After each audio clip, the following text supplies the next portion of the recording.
back, everyone, to Spooky Japan podcast. Hoping everyone is doing well today. Today, we have a very special guest with us, Eryn from Speak of the Dead. How are you doing today, Eryn? Hi, I'm doing great. How are you guys doing? That sounds great, and we're doing well here too. Just a little bit cold and windy here in Japan. Yeah.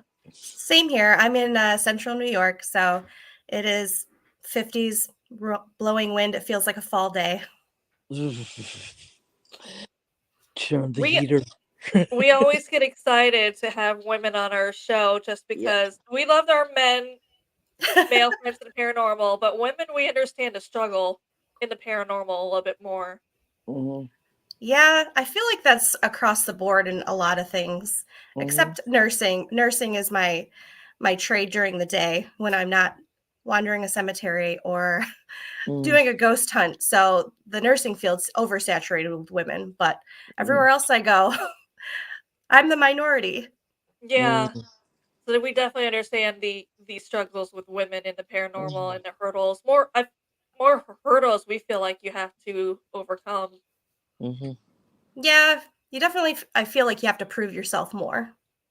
mm Because the guys stick together, they praise each other. The women are like, okay, we did that work, right?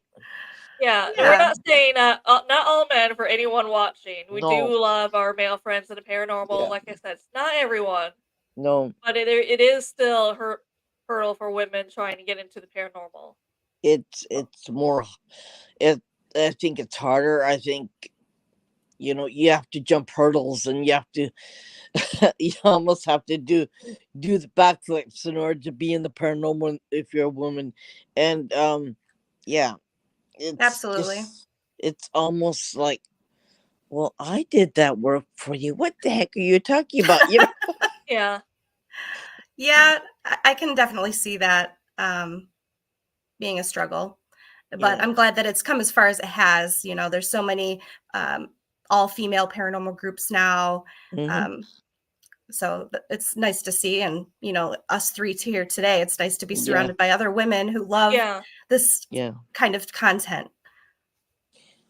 There needs to be more women coming out from the backgrounds, I think, and more needs to be like saying, yeah, we're women, we're there, we're just as good, we can be counted, like, you know bring us in, we'll show you great time too, we could do the same thing.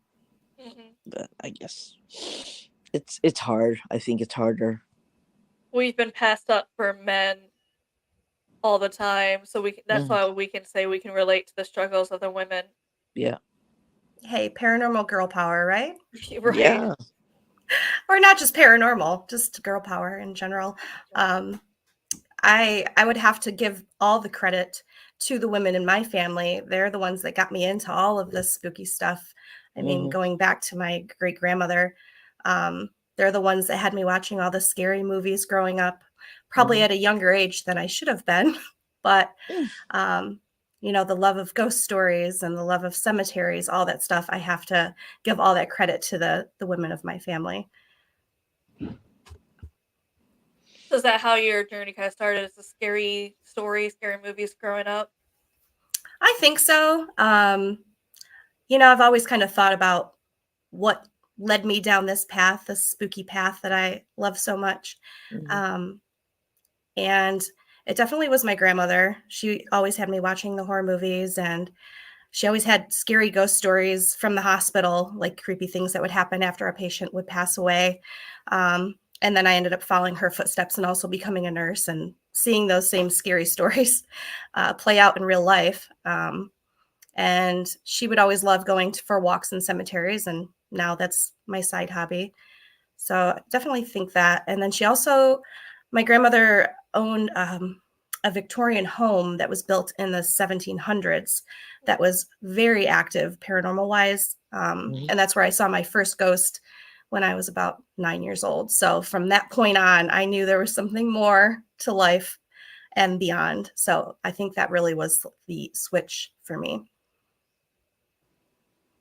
And that's when it started going from just the scary movies to actual paranormal.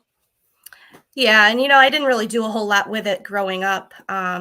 Even in my 20s, I would go to a cemetery here and there, but I didn't actually start anything paranormal until about 7 years ago, when me and a bunch of people had teamed up. But I've always had that love for it. What has been your most interesting cemetery that you've kind of wandered through? There's so many more on the bucket list, but recently, um, I went to um, an old asylum cemetery. It was kind of like a potter's field where they had over 300 bodies buried. They think many more, but they don't have gravestones. And what it was it was one of the largest buildings in the United States, and Mhm, they were um, it was an insane asylum, uh, mhm, people with mental disorders, handicaps, and back then our medical treatment towards those individuals was horrible. So they were doing lots of experimental procedures on these patients, like lobotomies mhm, and things like that, and it's heartbreaking, really.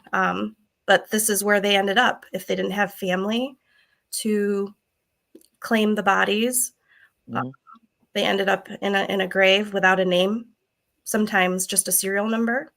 mhm, One of the gravestones there actually says specimens on it, which I was like, Mm, wow, what is that? So I mm, had to look it up, and there's a lot of speculation as to what is buried there, but a lot of people think that it's like um, body parts of lobotomies, and it's really sad. And even talking about it, it's just so heartbreaking. And that was one of the most moving cemeteries I've ever been to, and it was so heavy there, like I couldn't even breathe because like my heart was like so crushed, because it's so many patients and people that they had lives and they were mhm. discarded and buried there. But they've come a long way. A lot of people have went there and have taken pictures and have found the names to some of the patients buried there. But we have a long ways to go. That's good. They're trying to get the names for the proper burial for some of them, Yeah. because I can Like I imagine said, not. some of them just have serial numbers still. It's like that was a person, that was somebody. I don't feel like they could be fully at rest when they're just like specimen whatever number. And that's maybe why I was picking up on such heaviness in that cemetery, just feeling like somebody was sitting on my chest. It was just a very heavy atmosphere, and that might be why, there might be a lot of residual spirits. That yeah, I can only imagine. Now, have you ever been to Sleepy Hollow there in New York? Yeah, so I was there last fall. That would have been my second time there. Beautiful area. The second time going, it was very busy. It's definitely picked up traction as far as um, tourism, but one of my favorite cemeteries for sure there. It's very old. I think it dates back to the 1600s, an old Dutch burial ground there. And then, of course, everybody knows the legends of Sleepy Hollow Yes. with Washington Irving and Ichabod Crane. Washington Irving is buried there. He's the mm, one. He's the author. Um, and yeah, the town itself is very beautiful. A lot of history there. I've been there once growing up because my grandparents lived right outside New York City. But Okay, whereabouts? it wasn't also that I want to say Sleepy Hollow was based like on an urban legend there. Yeah, I think that there is some urban legend behind that, but there's also, the story. So people are kind of intermingling those two things. Hmm. But there is a lot of history as far as the Revolutionary War, also. I believe, don't quote me, but the the English had captured a French spy there and had stopped like the Revolutionary War from going further. I guess had they not caught that French spy, the United States would all be English, I guess. mm. So there is a lot of history there, which makes it spooky. Yeah, that because some people swear some part of that town that the headless horseman does actually ride. You have to be careful. I would love to That's see where that. this. Yeah, that's where the story I guess, came from was that urban legend. A strange story with Spooky Hollow actually is the first time I went there was about 15, 16 years ago with my mom. Like I said, she's the one that got me into all this stuff, but we were walking around there, and this was before it got really populated with all the tourists and Instagram, you know, followers and everything wanting to get pictures there and all that. But we met the groundskeeper, and he was just an old guy, came walking up to us, and he's like, "What are you looking for?" And we're like, "Oh, we're here, wanted to know more about the legend of Sleepy Hollow." And he's like, "Oh, well, I'll tell you where the real bridge is. It's down, down a ways." And he told me that the real headless horseman was buried there, but they had to move his body so that people wouldn't dig him up. And it was the craziest interaction, but I half believed the guy because I feel like if anybody knows anything of the cemetery, it was going to be him. That's how it is in Japan. Is we don't have Yeah. vital records or anything like that, so you can research the place. It's word of mouth. So basically, if you find something like that here, it's probably true. And they just got the legends always passed down to them. And if they know, they know. And you just, you take that word of mouth to heart, really, is you got Yeah, to keep the stories true. that's what it is here. Is the word of mouth. And Irene can tell you, you have to. That's how we find out any information on anything. Is just the word of mouth. Was I the feel like a headless lot of that is horseman here looking too. for his head still? Or If they find it, it's probably worth a pretty penny. Interesting. Because I heard I that did, he was looking for his head. That's why he roams the earth. right. Have you seen the movie with Johnny Depp and, Yeah. oh, I forget the girl. Yeah. I like that one. Yeah. I did find the old bridge that the guy was talking about. So Mm-hmm. he was right about something as far I've as the Mm. seen headless that bridge. horseman. Yeah, As far as the headless horseman being reinterred Mm. somewhere else, I don't know. It's kind of interesting. It'd be more interesting to find out, like, where his head would be in places like that. Yeah, like why'd they take it? Yeah. But he will not rest until he finds his own head. You know that, right? That's right. That's why he carries the pumpkin for a head, right? Yeah. I know about that one. yeah. See, I'm not I sure went about the pumpkin. Or they just added it in for this story.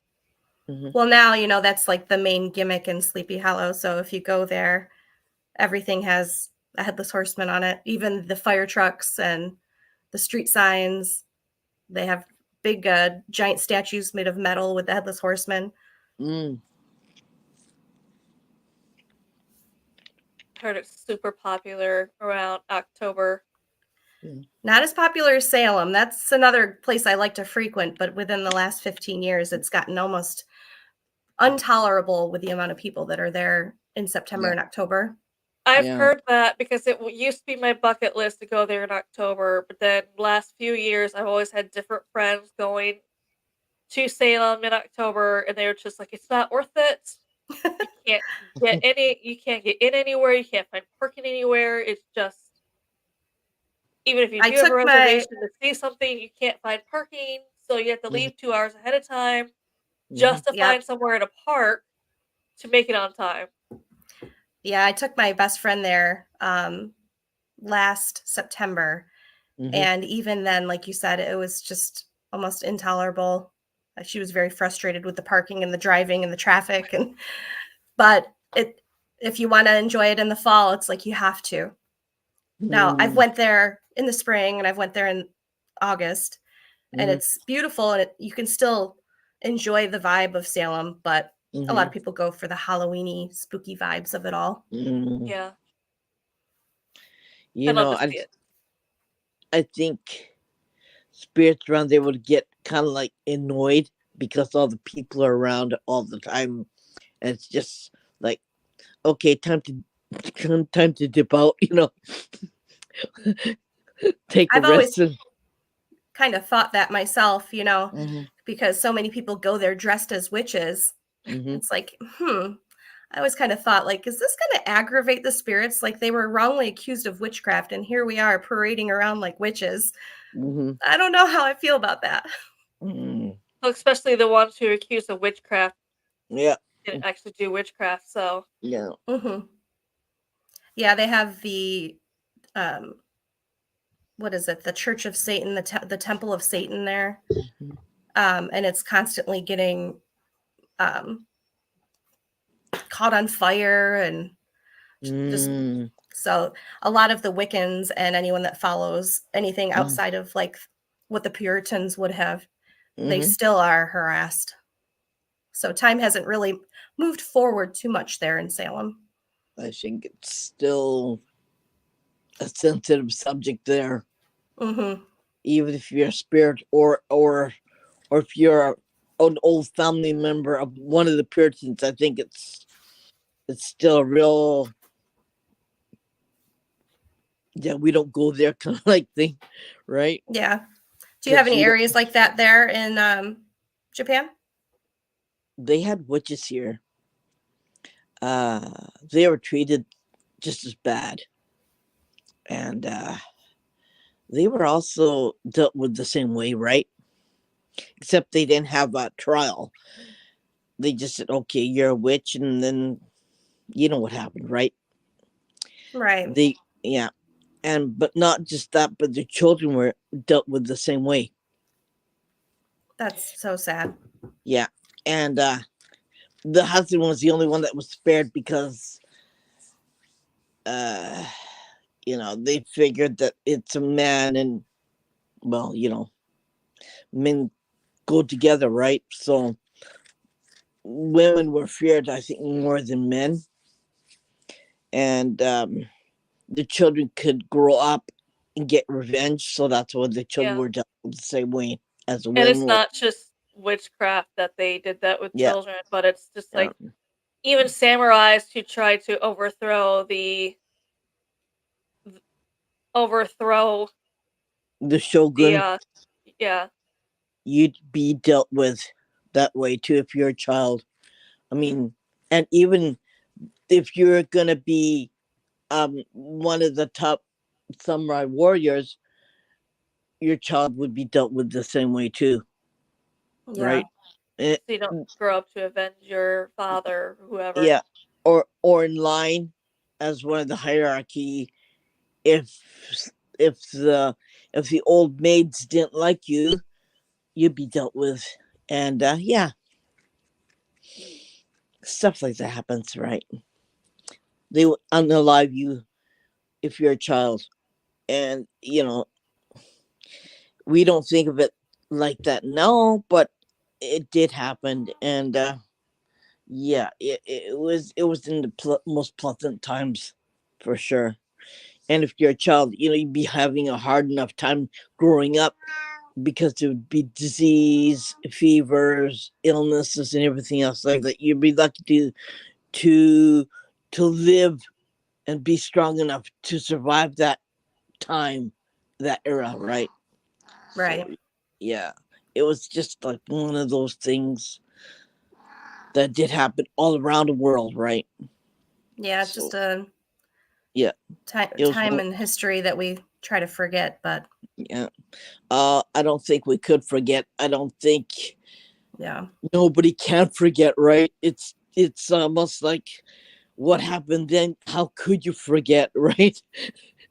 You just Yeah, want to, you just don't want to talk about it, but you don't want to forget, right? You can't. It's just, exactly. Mm-hmm. it's part of history, that the icky part, or the or the not so cool part about it.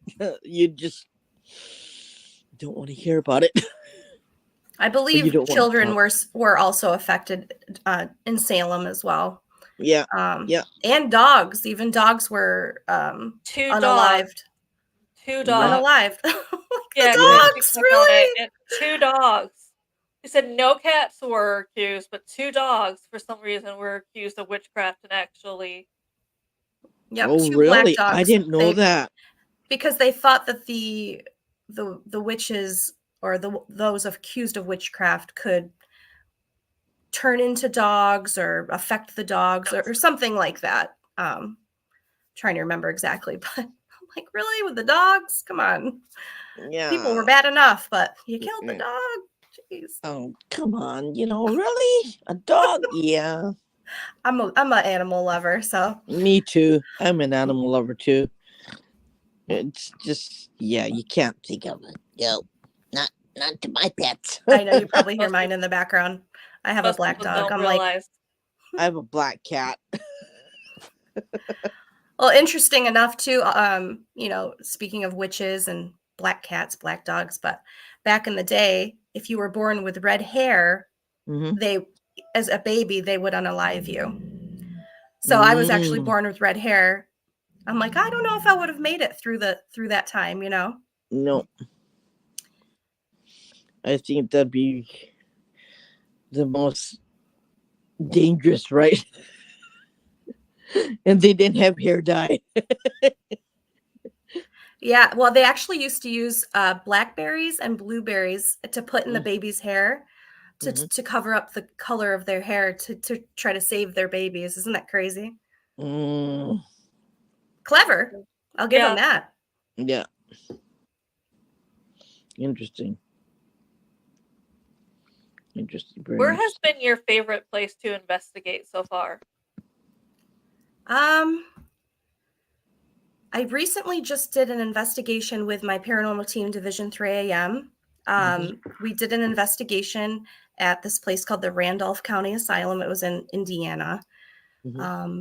That one by far for me Mm-hmm. was one of my favorites. Lots of spiritual activity. We're still going over evidence. I don't even know what we caught, but right from the get-go, walking through the door, you could sense spiritual activity, lots of voices, mumbled voices, lots of footsteps. We got chased out of the basement by something. It was a Mm, very, very spooky. That's definitely one of my favorites. Plus, the place itself is absolutely stunning, beautiful, well preserved. It used to be um, an asylum where they would take care of the handicapped, the mentally ill, and then it ended up turning into a nursing home, and then eventually closed down. But beautiful area, beautiful place, and spooky. I do have you so many on think? my list, though. Like, oh, there's so many places I've been that are so cool, but there's so many more to see. Mhm. Do you think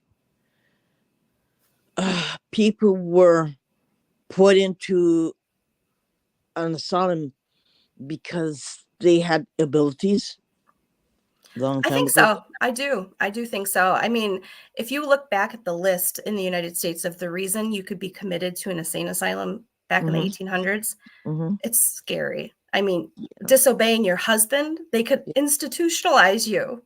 Yeah. I I so wouldn't have definitely. been Yeah. We would there. all be institutionalized, let me I tell Yeah, you. think I'd like be the I would have first one been. to be in the loony bin. I'd be the first one there to go. Yeah, because I still don't tell anybody what I do. I still can't tell anybody what I do. It's just under lock and key. I mean, Yeah, it's insane. So I definitely think if you had any type of ability and verbalized that, mhm. you're gone. You can't even Oh talk yeah, about it. oh Yeah. yeah. It's worse. It's not so bad in America because you would have the certain groups that would um be a part of, but here, like, you're just by yourself, and it's like it's almost like it's not ostracized, but it feels like it. It feels like So it. do they still look down on gifts there? Like, do they not accept that really there? They don't talk about. We don't talk about it. I don't talk about it. My kids all have gifts, right? They have to keep quiet about it. It's just like one of those things. If you're a touchy feely person, you don't talk about it. Okay. Is it like a And personal choice, or what is the ramifications if you were to you can get advertise it per fired from se? your job if they found out you're into Yeah, paranormal. you Really? get. Yeah, you get fired. Wow. That's really sad. I'm sorry that's Yeah, still. yeah. Even if you saw UFOs, you're a commercial pilot, you'd be forced to retire. Yeah, I feel like here it's still pretty taboo.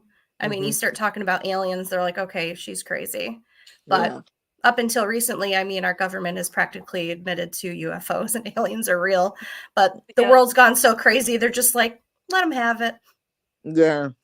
But We said it yeah, before. It's funny with the US government how they came out and said, "Yeah, UFOs are real. We have some. We have some aliens here." And no one acts surprised, and they're just like, "Why aren't you guys surprised?" And we're like, "Because we already knew." Yeah, pretty It's much just we're like, we per told you so. Yeah, like tell us something that we don't know, okay? that's what Like, we're saying. We're like, "But we already knew." I mean, yeah, you can buy souvenirs of UFOs, so we kinda already knew. You just thanks for telling us something we already knew. They're like, yeah. oh, you Just guys were lying to us all that time? There's no surprise there.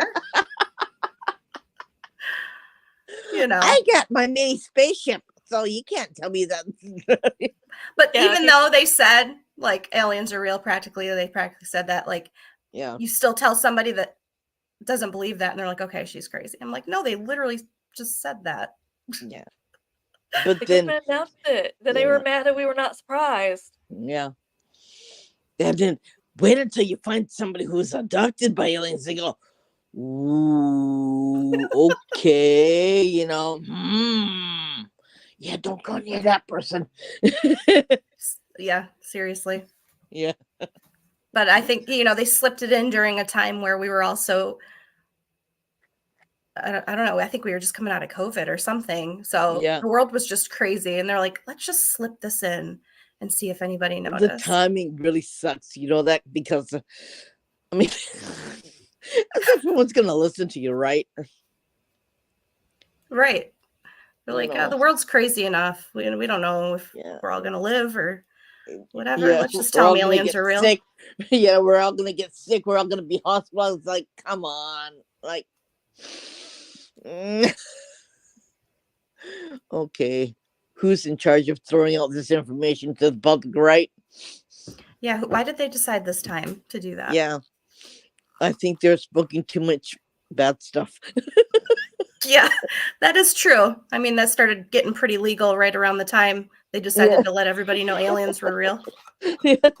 They're like, I think they're mixing it with magic mushrooms. I don't know. There's also that conspiracy theory is a lot of things in movies are made just because it's trying to cover up when you're trying to research anything Hmm. about it. Like people have actually seen the Men in Black, but if you try and look more into it, you're just gonna find the movies.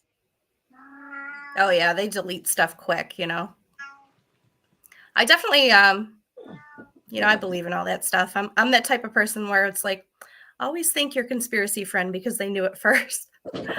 you know, I remember Yeah. being, like I said, with my paranormal team, we had went on an investigation in Pennsylvania, and after that, we're like, let's go to this place called a dark park. I don't know if you have them there, but here we have dark parks where you can travel far enough away from any city, um, all the light pollution, and you can see all the stars in the sky.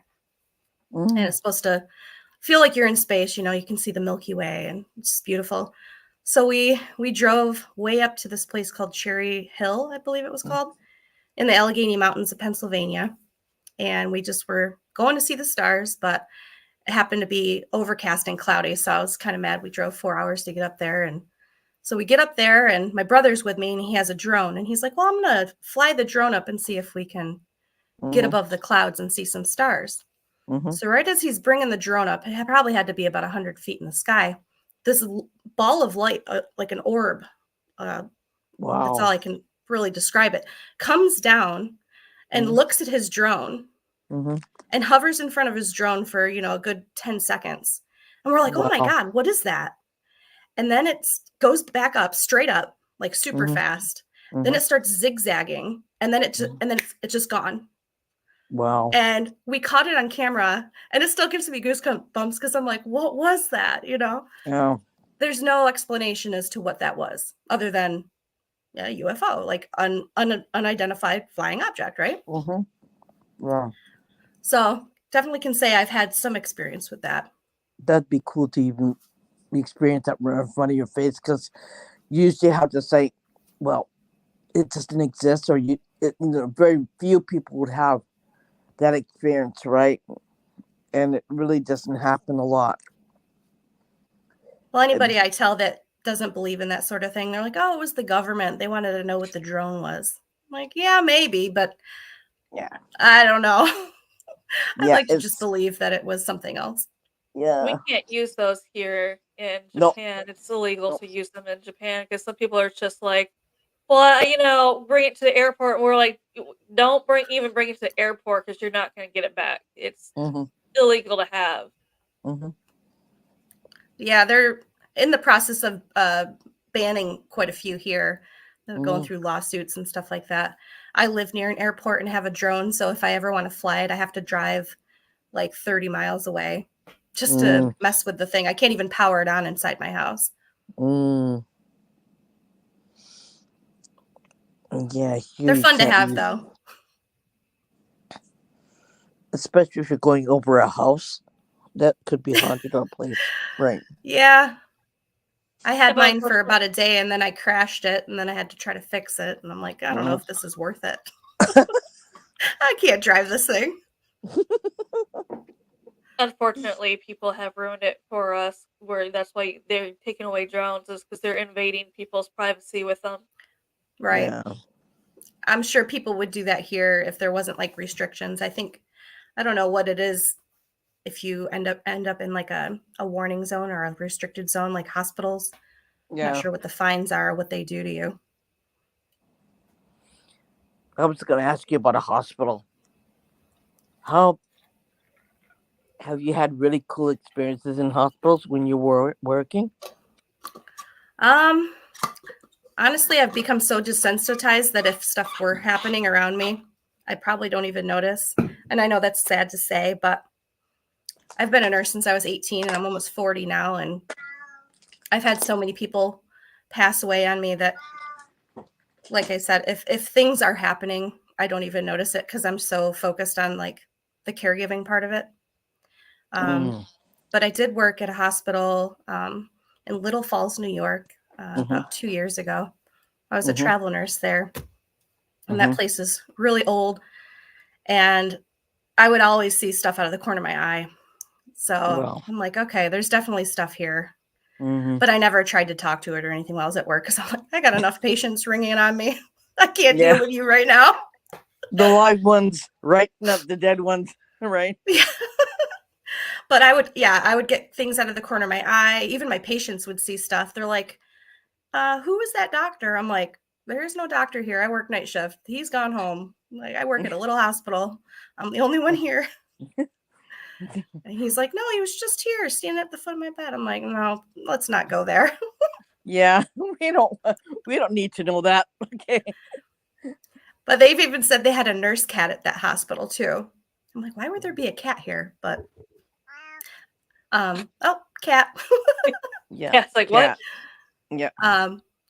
Their story as to why there was a ghost cat at that hospital was because at one time there was like a nursing home at one of the levels that they would Mm-hmm. go after they would be discharged from the hospital part. They go to the nursing home and they had a cat there for like enrichment, and the cat died there. He wants to be part of the show. That's always He's part of always the part of show. our show. Who's the cat? Mine, my ghost cat, Sit. Ooh, pretty. Yeah. Is he a big, Real. big? Is it a boy? It's a boy. He looks like a panther. He's a rat. I already fed you, okay? He is 26 years in human years. Yep. Wow. He's kind of old. He's got cataracts in his eyes, but he still sees. He still walks downstairs the staircase, He knows That's why where he's the food so is. spooky. I love it. Yeah. He's yeah. His sister died this March, but he's still alive. And my husband said, "That's freaky." And I said, "Yeah, don't say anything, please." No, don't jinx it. What's his name? Tama. Kama. Tama. Tama. He's yeah. He's an old creature. He's been around for a long time. He's been around since we lived in our haunted place. So, yeah, he sees a lot. He So you tells live me in a haunted house, huh? I lived in a haunted house. I don't. We. It's like cut bait. Quickly move and cut bait. That's how bad it was. So we just had to Oh, pack up and leave. Right. Like, hurry up. Let's just leave. Like, leave that there. It's okay. We can throw it out. Doesn't matter. oh We can my. always get new stuff. Yeah, just huck it. Just get new stuff, right? Get new curtains. It's okay. It's probably not gonna fit this place anyway. So Like it's not worth it. yeah, Just go. yeah. Just pack up and just leave. That's how bad it was. I mean, yeah. Oh, So we packed up and we just left. You know, thank God we did. Don't want to live there. Don't want to live in any more haunted houses. Sorry. Nope. Had my fill and that's enough. Thank you. have Bye. the ones you lived in all been, I guess, hostile ghosts? Like, Yeah. They'll unlove you if you're not. If you're not gonna. If you don't ignore it. If you ignore it too much, they'll kill you. So yeah, stuff like that happens. Yeah. All around me go, oh, that person died too. Oh, okay, the person down below. Okay, the person on the main floor. Okay, okay, let's leave. Like, yeah. let's leave. You know, let's go really quick. So And to yeah. be sensitive to that, you're seeing it, you're hearing it, you're feeling it. Other hmm people could be completely, Oh yeah, and everyone's fighting like upstairs, people downstairs. Like they're all fighting with each other. And say, okay, that's bad. You know, you couldn't even write.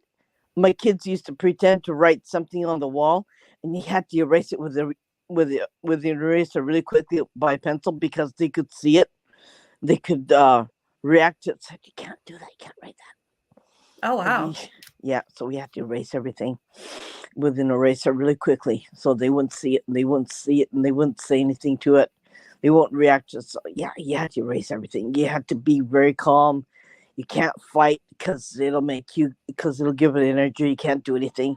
Yeah, it was the most dangerous place I've ever lived my whole life. But I want to. But if I try to find information, you can't find anything because they're not going to tell you, right? Half the time in Japan, they don't tell you anything. So especially on properties or on old historical places, they're not going to tell you anything either. Is there a So reason why they don't keep record? because it's haunted. So they don't want so they just don't want to acknowledge that. They keep records of other things, other homes, but not the haunted ones, right? They don't. No? Nope. Nope. It's at your own risk. Well, Like, they keep the resale up high then. If you don't know Yeah. about it, then hey. Yeah. Yeah. They just turned I- it around. It's been like that, They just turn it around, that's all. Yeah.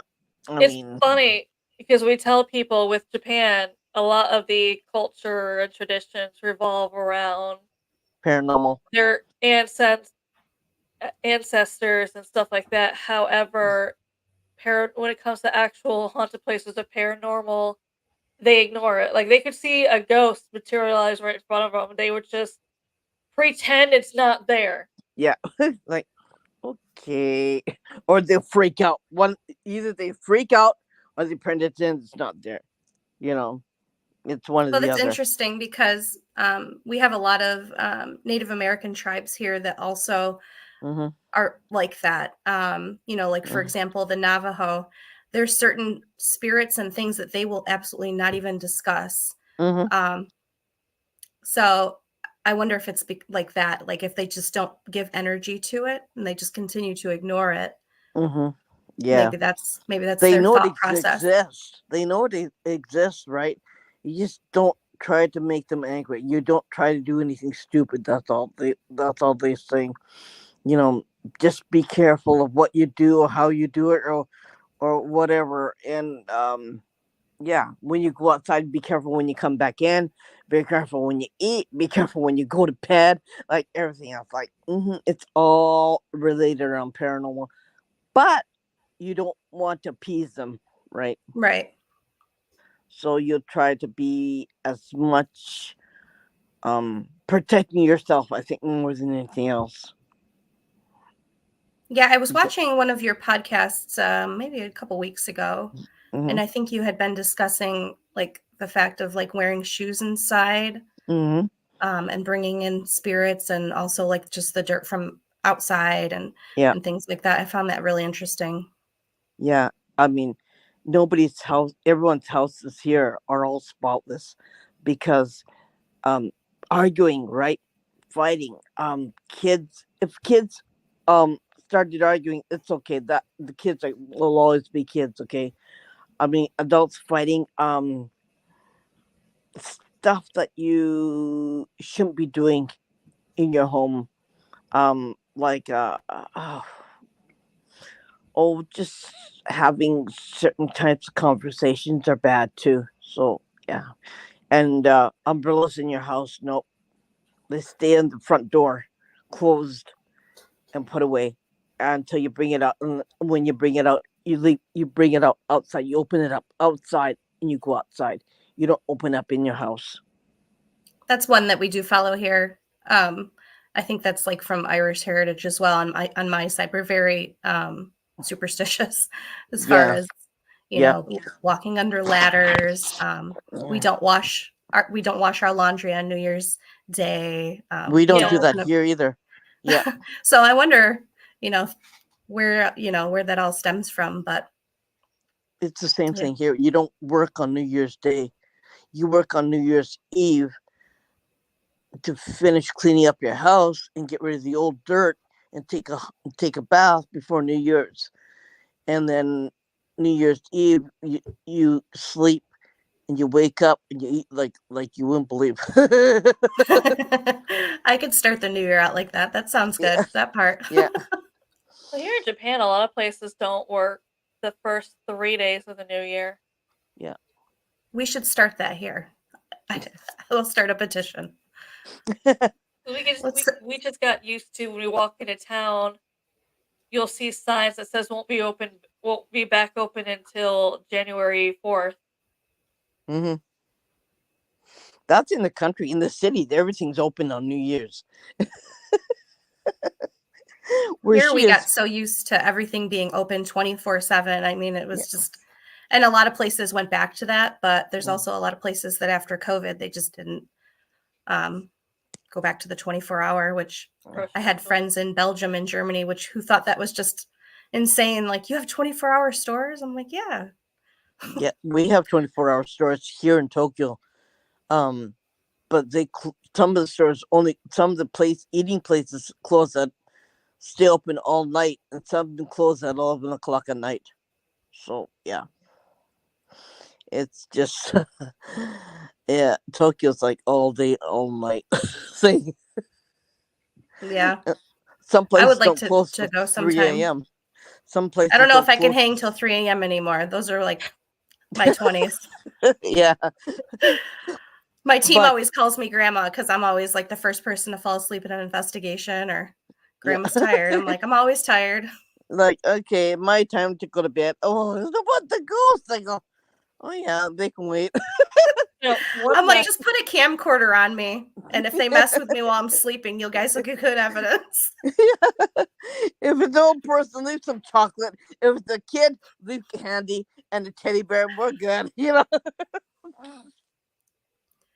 Yeah. One thing they do here that they would never do in America is, and I don't know, it's probably different in Eryn's part because she's in Tokyo, in a bigger city, but here, if a restaurant closes like at 8 p.m., their last order is at 7:30. hmm Yeah. So you can't even walk in after half hour before it's supposed to close and order. They won't. to be like, sorry, closing. Yeah. Here, it's just a courtesy. It's like, don't do that unless you want spit in your food. Yeah. Pretty much. Yeah. Oh, that's my best friend. What did she say? She said, "You are grandma, but hey, I feel it because I am too." Grandmothers unite. So that's my best friend. She's part of Division 3am with me. Mm-hmm. Me and her, we started long before Division 3am. We were going all the spooky places when we shouldn't have been entering legally. I did that. And all the good spooky cemeteries and stuff. Yeah. But now that we have a brand, we have to do everything legally, and we can't just bust in places anymore. No. Is there any place that you will not go? Honestly, no. I'm a daredevil. Oh dear. I'd have to think about it. I really would have to think about it. There was an investigation that we were at where our team member was pulled across the floor. Mm-hmm. And I promised myself I would never go back there. We actually left in the middle of the night. We were supposed to stay the night. We Scooby-Dooed out of there. But somehow we went back. So I guess if I can do that, I can do anything. You know what? I take that back. There is one place I won't go, and that is the catacombs in Paris. Nope. I will go to like the tourist area, but you know how some people go deeper into the catacombs and they get lost? Mm-hmm. And they say there's like the gateway to hell and everything down there. Yeah, you won't catch me down there. Nope. Yeah. I think there's some places that you really shouldn't go. Not that you can't, that you shouldn't, you know. Yeah. I think That to me is terrifying, especially I think that movie As Above, So Below. I don't know if you've seen that. Yeah. That was terrifying. Like to get lost underneath the earth. Just no. No. Nope. Well, supposedly there is secret entrances some people know, and I'm like, I don't think I'd use it just because you don't know who you're going to run into and what they're doing. Yeah. Yeah, I mean, like here in New York, we got all kinds of a whole city living under the city. Yeah, I was going to say, isn't there a whole city underneath? Mm-hmm. Yeah. Or say New York City there is. So yeah, I guess that's another place I wouldn't go is underneath New York. Anywhere under the earth. It's just too weird. Yeah. Yeah. I mean, it's weird enough on the crust. I don't need to go underneath. They have one big cemetery in Tokyo. It's called Aoyamabuchi. I mean, you can go in there. It's dark. During the daytime, it's really dark. This lighting is very dim. You can go in there, but you can't come out. I was debating, Amanda, should we go in? Should we go? And I'm saying, there's a samurai warrior's great grave there, and I said, it really is interesting to see. It's one of the most you have to have a lot of money to have a tomb there, right? So I'm just debating if I should go or not. My son said, I would love to go. I'd love to see every cemetery in every part of the world, but cemeteries I don't. They're different here than in America because back in America, obviously everyone has their own individual grave. You have family graves here. Mm-hmm. Yeah, we do have that here, but like you said, you got to have a lot of money to have these mausoleums. I mean, we do have some here that even have elevators in them. It's insane, but you got to be well off to have that. So yeah, now it's pretty much individual or with your spouse. So single cemetery plots are not very common there. No, it's family ones. Like the tomb, like the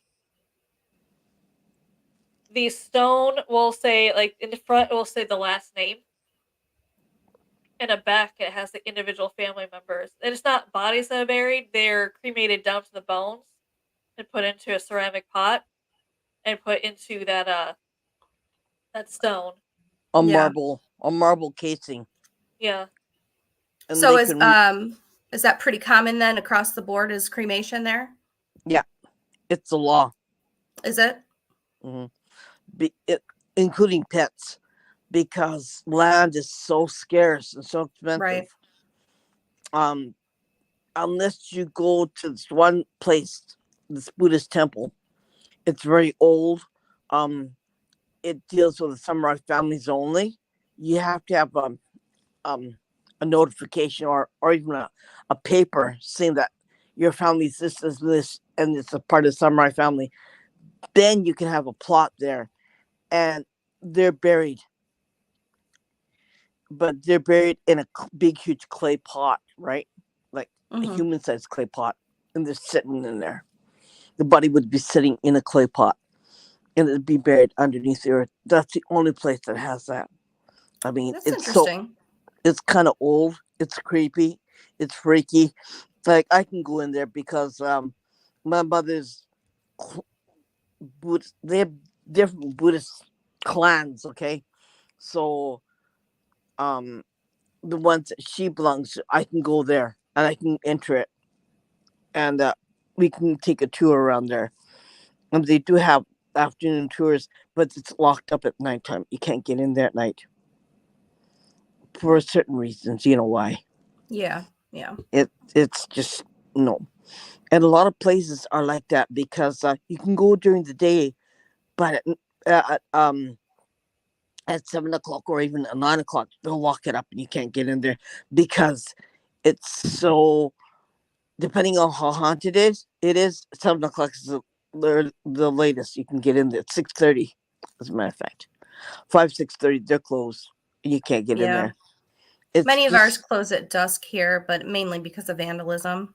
mm, mainly here because they're haunted. That's why. Well, it also And then gets dark here earlier. Like during the summertime, I grew up obviously around 9 o'clock at night. mm, There's still some light out. Here, 7:30 hits and it's completely nighttime, pitch dark. yeah, But it also gets light here earlier. Well, it'll be 4 a.m. and you have a lot of mm, sunlight coming in. yeah. Yeah. Like this morning, the sun was the sky was getting lighter at 3:30, 4 o'clock in the morning. I go, oh God! And you hear the birds start chirping. Up. Yeah, I need 5 more minutes, please. Like no.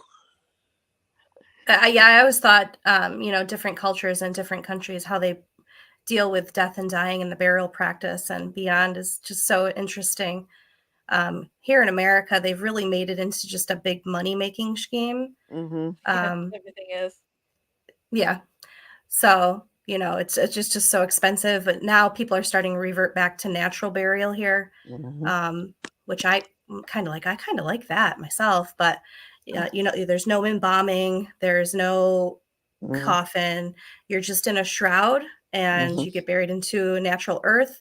No Mm-hmm. marker, no nothing. You just give back to the life, Mm-hmm. into the earth. And I thought that's kind of beautiful. Your family doesn't have to be thousands and thousands of dollars out of debt, and you're not giving this giant money back to the industry of death, pretty much the money making death industry. Yeah. Because I mean, average funerals are just astronomical. Yeah. Here, they can be expensive, but you see, the whole family pitches in, right? And you invite guests. The guests all give money to attend the funeral, and that money is used for the funeral. That's neat. That's something they could probably definitely Y- use here, Yeah. because it's sad to see the people that don't have money, they don't have anything. Yeah. They can't afford tombstones, they can't afford No. No. burials, and a lot of people have went to cremation here out of choice because of it being cheaper. Yeah. Um, Yeah. but even, certain religions had frowned upon the cremation here Yeah. up until like the last 50 years, 60 years, I Yeah. think. It was like against the religions, but now because of money, they're Mm-hmm. like, oh, go ahead. But yeah, in Japan, it's kind of difficult. If you've ever been to a Japanese funeral, I don't think you'll like it.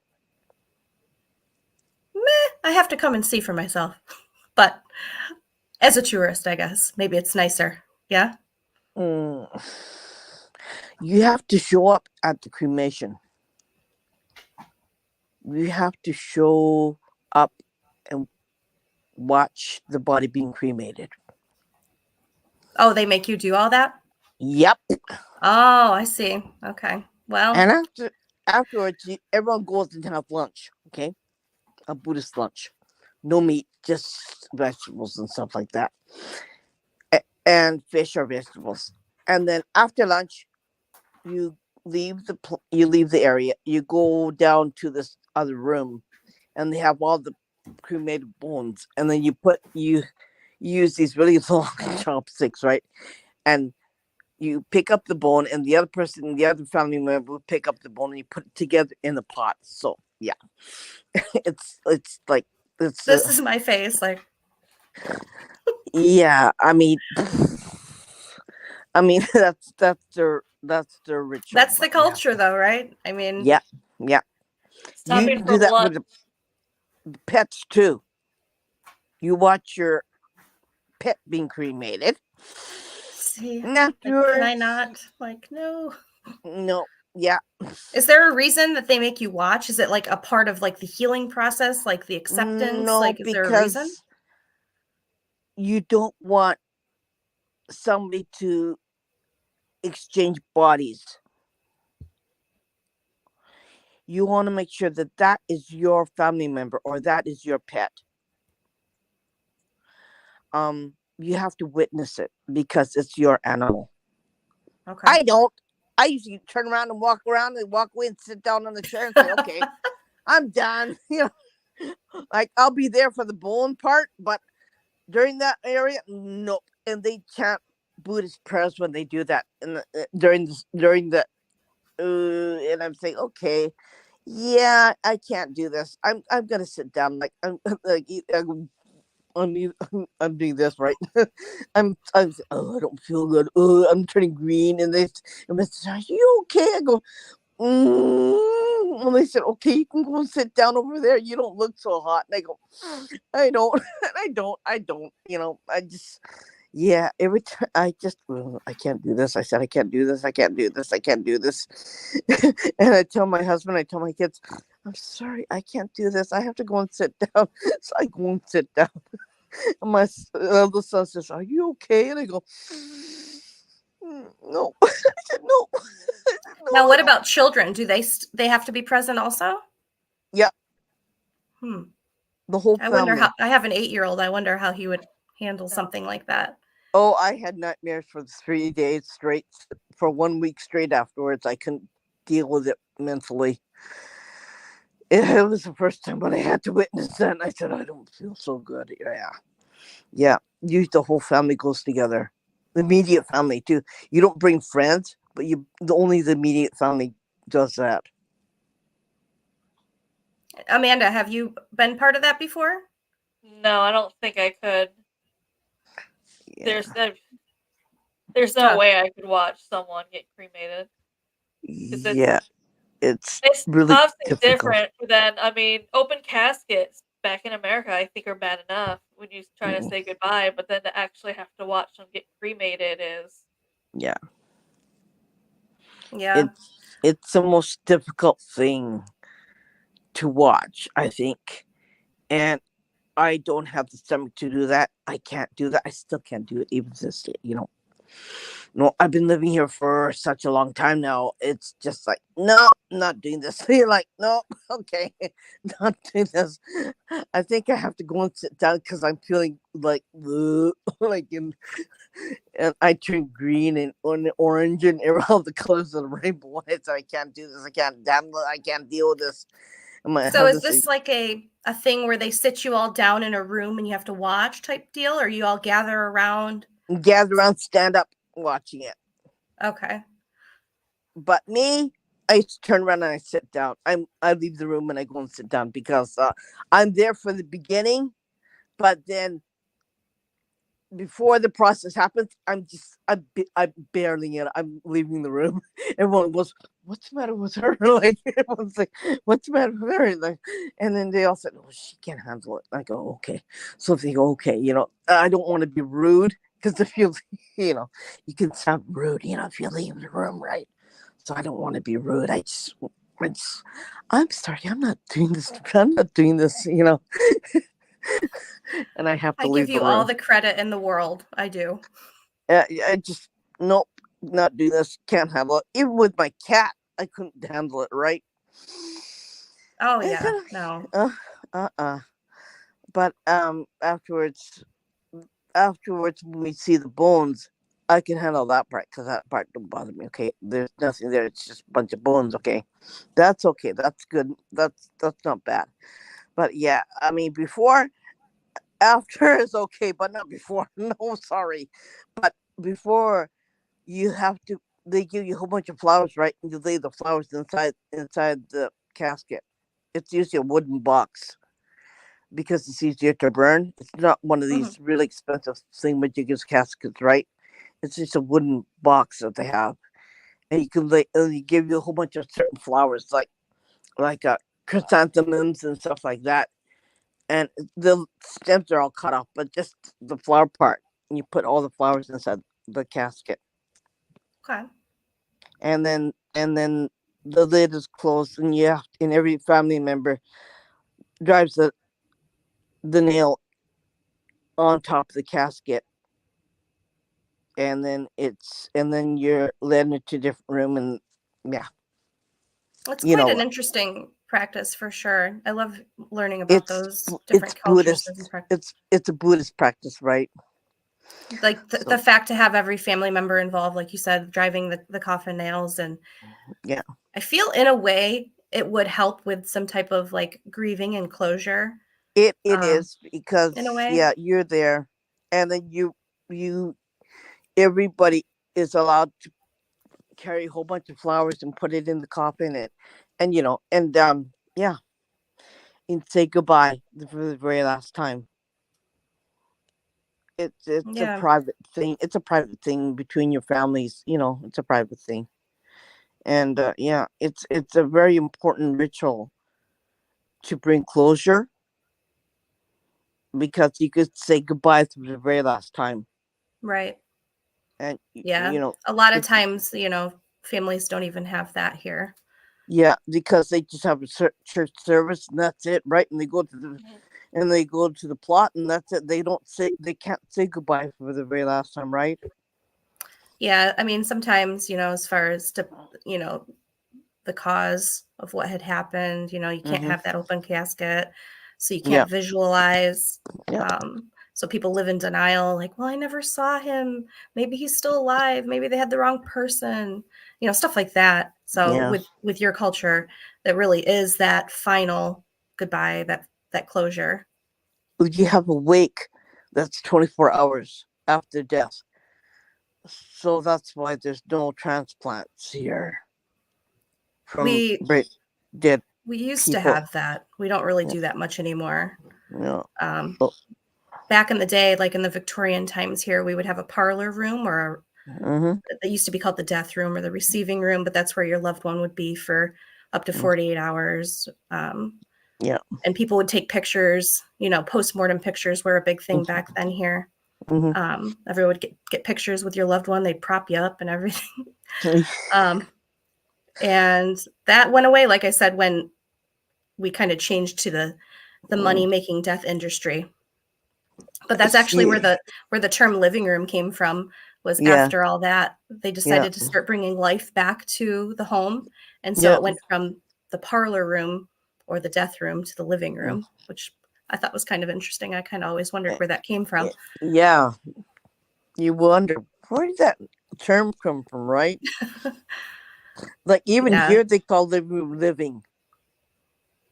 They call the living room living. They just shorten the term, right? Well, now it's like, we still have people who are waking up after they've been um, Yeah, pronounced. And it's like, yeah, oh, that's scary. So yeah, I guess if you're going to go watch the cremation, I hope they don't pop up. yeah. Yeah, because they've been dead obviously 24 hours. So you have to make sure you're watching them 24 hours. That's why they don't have any brain dead patients any here in this country. It's just against the law. Even if you fill out a card that you can donate your organs, it doesn't happen. Yeah, here I remember working in the hospital. We had to call a hotline within like a certain time frame for them to come take the organs. I'm like, how do you know if he's even gone? Yeah, that's why they they don't do that here. That's why everyone goes to America from Japan who needs transplants Okay. because they don't allow it here. But on the same time, they're trying to Hi, create Tim. new organs from a petri dish to so they don't have to do that. Yeah, I mean, yeah, they're cultivating meat here too. You have to watch the packages you get because Yeah, lab grown meat. yeah, I think I but saw a movie about that once. yeah, they're growing organs here. Like we have intestines now, we have ears, intestines. Wow. They want to grow a heart now. That's what they're trying to do. Medicine is good and bad, and it's, as a Yeah, nurse, it's like, oh, I see the good and bad in it. but you know what? I think they're wondering where did that technology come from, right? Right. We don't think it came from in here. We think it came from up there. It's definitely not coming from in here. If you look No, around. how could, yeah. I mean, where could it come from? Like, we've got a lot of alien activity in Japan. Japan's one that, yeah, it's just really weird. And, like, the aliens give the technology to make a sword. They gave the religion. They gave all kinds of stuff like that. So everyone knows it, right, in this country. But the Just can't talk technology, about it. yeah, technology to make organs sure as hell didn't come from the books, right? It's definitely a jump from a medical technology advance. Yeah. The thing is that they're not sharing it with America, right? Because they could use it. Yeah, what will we grow? Yeah, what's next? Like, what are we gonna grow next? Yeah, we got intestines, we got ears. Okay, yeah, Well, we've already planted a AI chip in a human brain here, so yeah, I don't know. No. yeah, Actually, it was like, I wonder if that's actually like legit, like a medical coding. And yeah. sure enough, I found the medical code for it. I'm like, they really are doing this. Okay. And here they're using AI not for so much as the military, but they're using it for, like, if you had a car accident and you end up being in a wheelchair, they're finding out how can they help you so you can walk again. That's what they're using the technology for now. At least they're using it towards good, right? Yeah, yeah. So that's what the Scary though, university. because it's like, you think of like movies like Terminator and stuff where robots went too far. Yeah, Like it's how much more do we give them before it no, becomes scary? I think they're we've already gotten to that point, but yeah. But I think they're using it. They're using it here for the people who need help, who want to walk again, and who wants to use their arms again, and who wants to use their legs again. That's what they're using it for. Mostly medical technology, right? that's good, yeah. Yeah. Going back to the Japanese funerals, it is required to stop for lunch just because you're supposed to stop somewhere between like the cemetery and home because they said in case the spirit follows you, they're not following you home. Which I think Hmm. is what we adapted back in America too, is Yeah. you still stop for that little food get together after the funeral. Yeah, Yeah. like at the wake. Yeah. Yeah. Also, an interesting little piece to that is the wrought iron gates that used to be around most cemeteries. Yeah. That was to bind the spirits in the cemetery. That they were thought to not be able to cross that and follow you home. Oh, Now most okay. cemeteries have gotten rid of that because we just can't keep up with the iron and the Once metal. the one I heard was the wrought iron gates on the cemeteries to prevent the people from stealing the jewelry off the dead person, right? Oh, over the graves, yeah. Yeah. A big grave robbing problem here. So there are hooded graves that were said for that A lot of people Mm-hmm. thought they were witches or vampires, but it Yeah, was I made remember for. reading about that. People thought like, Yeah, "Oh, I this was is reading a about that. vampire grave because it has the thing on it." There is So- a hooded grave cemetery here I'd like to check out sometime. It's pretty. But yeah, I mean, grave robbing here was such a crazy thing, and people Yeah. are still doing it, which is crazy. They're still breaking into mausoleums, and we had a crazy story here. Um, I live in Syracuse, and one of the main founders of the city of Syracuse, his last name was Kraus, Mm-hmm. and one of the students from the university thought it would be a good idea to steal his skull and use it for an art project. So he broke into the mausoleum, took the skull, which was a good, 100 years old or something like that, Mm-hmm. and was boiling it in his dorm. And so there was this horrible smell, and that's how he got busted. I'm like, what the heck? What are you doing? So grave robbing, it isn't too far in the past. Like people are still doing this. This was probably about I think 25 years ago, but still, like, what are you doing? Yeah. Go figure, right?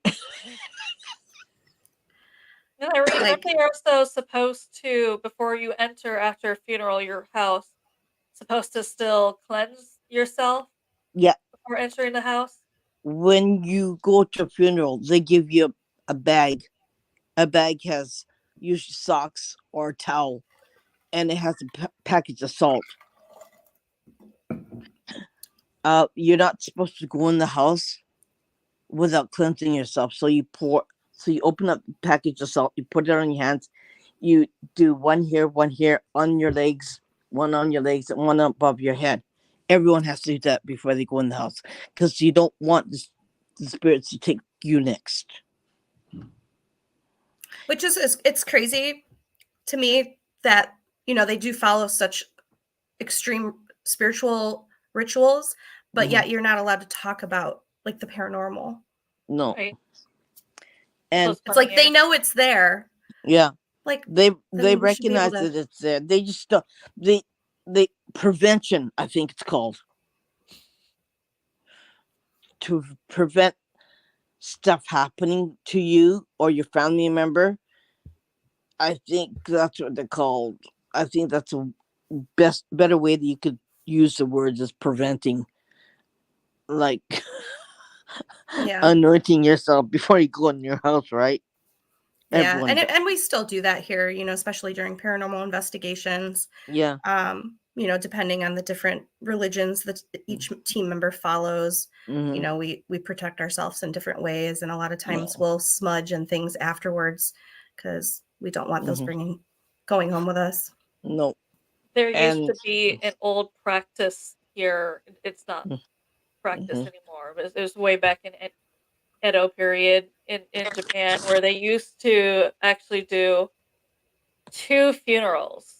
Mm-hmm. The first one was supposed to be fake because they believed back then a cat spirit called the Kasha would come and steal the body and Mm-hmm. drag it to the underworld. So Mm-hmm. to prevent it, they would hold a fake funeral, Mm-hmm. and they would have like a fake little coffin, but they filled it with rocks. So this way, when the giant cat spirit came, which they believed would come and jump down from the roofs, and it did try to steal the body, it's stealing a bunch of rocks instead of the Yeah. body. And I was like, I can't imagine having to sit through basically two funerals. Right. That's They wild, have though. It's elaborate for sure, but they believed it. another thing that they do here. Um, my husband's relative died, and I was 8 months pregnant, right, with my last son. And they said, "Are you going to the funeral?" I go, "Yeah." "Do you have a mirror in your wall? In your?" I said, "Yeah, I have a mirror in my in my purse." You're supposed to carry when you buy a purse to go to a funeral. It always has a little pocket mirror in it. The reason why is that the mirror The dead does not show a reflection, right? It doesn't have a soul, so it prevents this the dead from taking the child. Oh wow. Okay. So you have to carry a little pocket mirror every time you go to a funeral if you're pregnant. Okay. Here we look a lot like mirrors as portals. Mm-hmm. Yeah, Um, same here. But So we were recently in a room like surrounded 360 by mirrors. I'm like, oh boy, yeah, how do I feel about this? but I mean that's the only time when they use a mirror in that instant was to shine away the dead so they won't take your child, your unborn child, right? So they won't take it. That's why you use a mirror. Other than that, they don't have mirrors in your home unless in front of the sink where you brush your teeth and comb I your was gonna hair, say right? you won't find mirrors unless it's in the bathroom. Yeah. So yeah, so no full body mirrors in the house, stuff like that. Okay. Only in the entrance. I only have one in the entrance place where I put my shoes away. That's the only place where it has mirrors. Either the entrance where I put the shoes in the furniture thing that has a mirror in it, but that's Mm-hmm. about it. Or in the bathroom, or or in the room where you take your shower. Right, that's it. Because our bathroom's a little bit different. Like we don't bathe in our bathtub; we bathe in our shower, and then we take a hot bath when we come out. Because Okay. you don't dirty the tub because water is really expensive. I mean, hot water, heating up your water is really expensive because you have to buy all your resources. So you're turning on the gas, and gas is really expensive. So you have to save energy that way.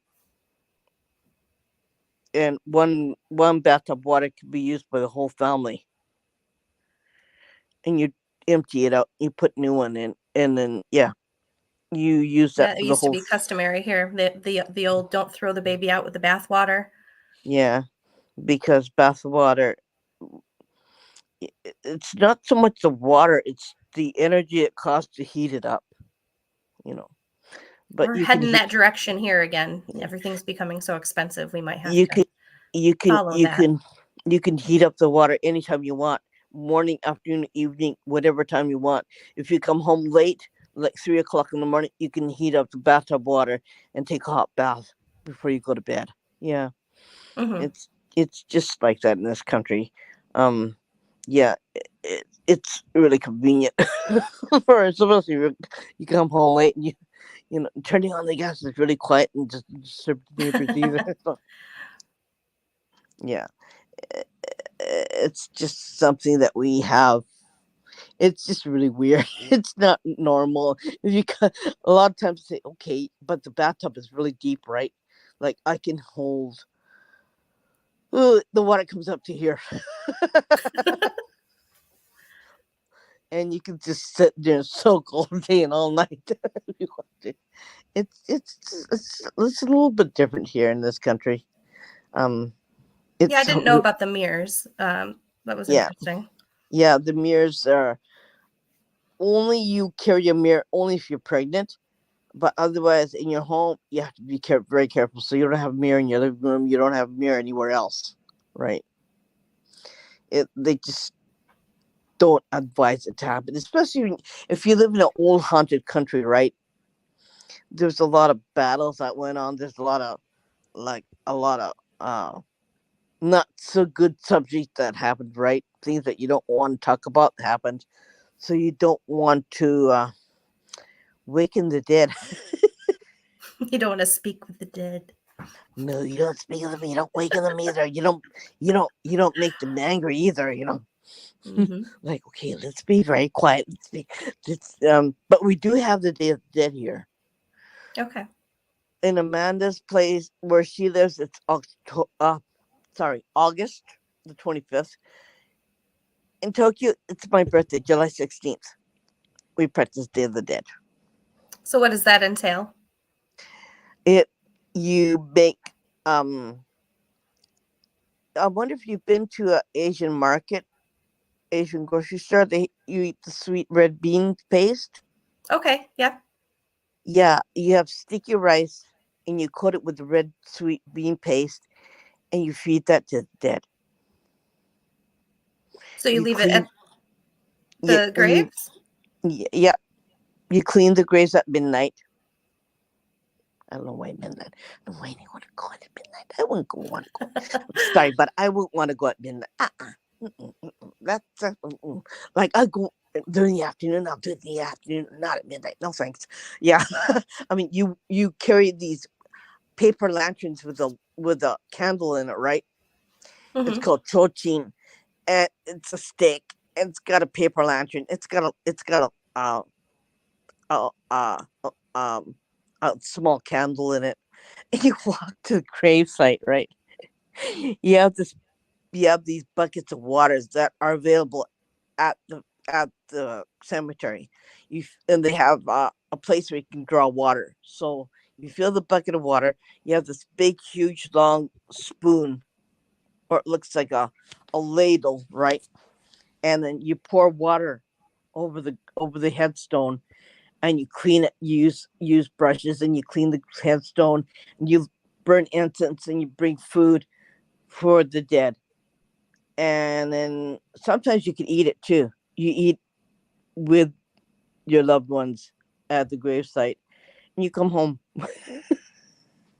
So, Interesting. I wish we did that here. so by the time you come home, it's about 1 o'clock in the morning, right? Yeah. And you Really, okay, here they don't visit the gravestones as much as they should. It's not a yeah, yearly thing at all. no, Some cemeteries even around me are completely abandoned. yeah, It's sad. yeah. I forgot they bring flowers too. You put one on the right hand side, you put one on the left hand side. So you have both on both sides, and you have the incense burning in the center, and you have the food on the. They have shelves, right, where you can burn Mhm. incense, and where you can put your flowers.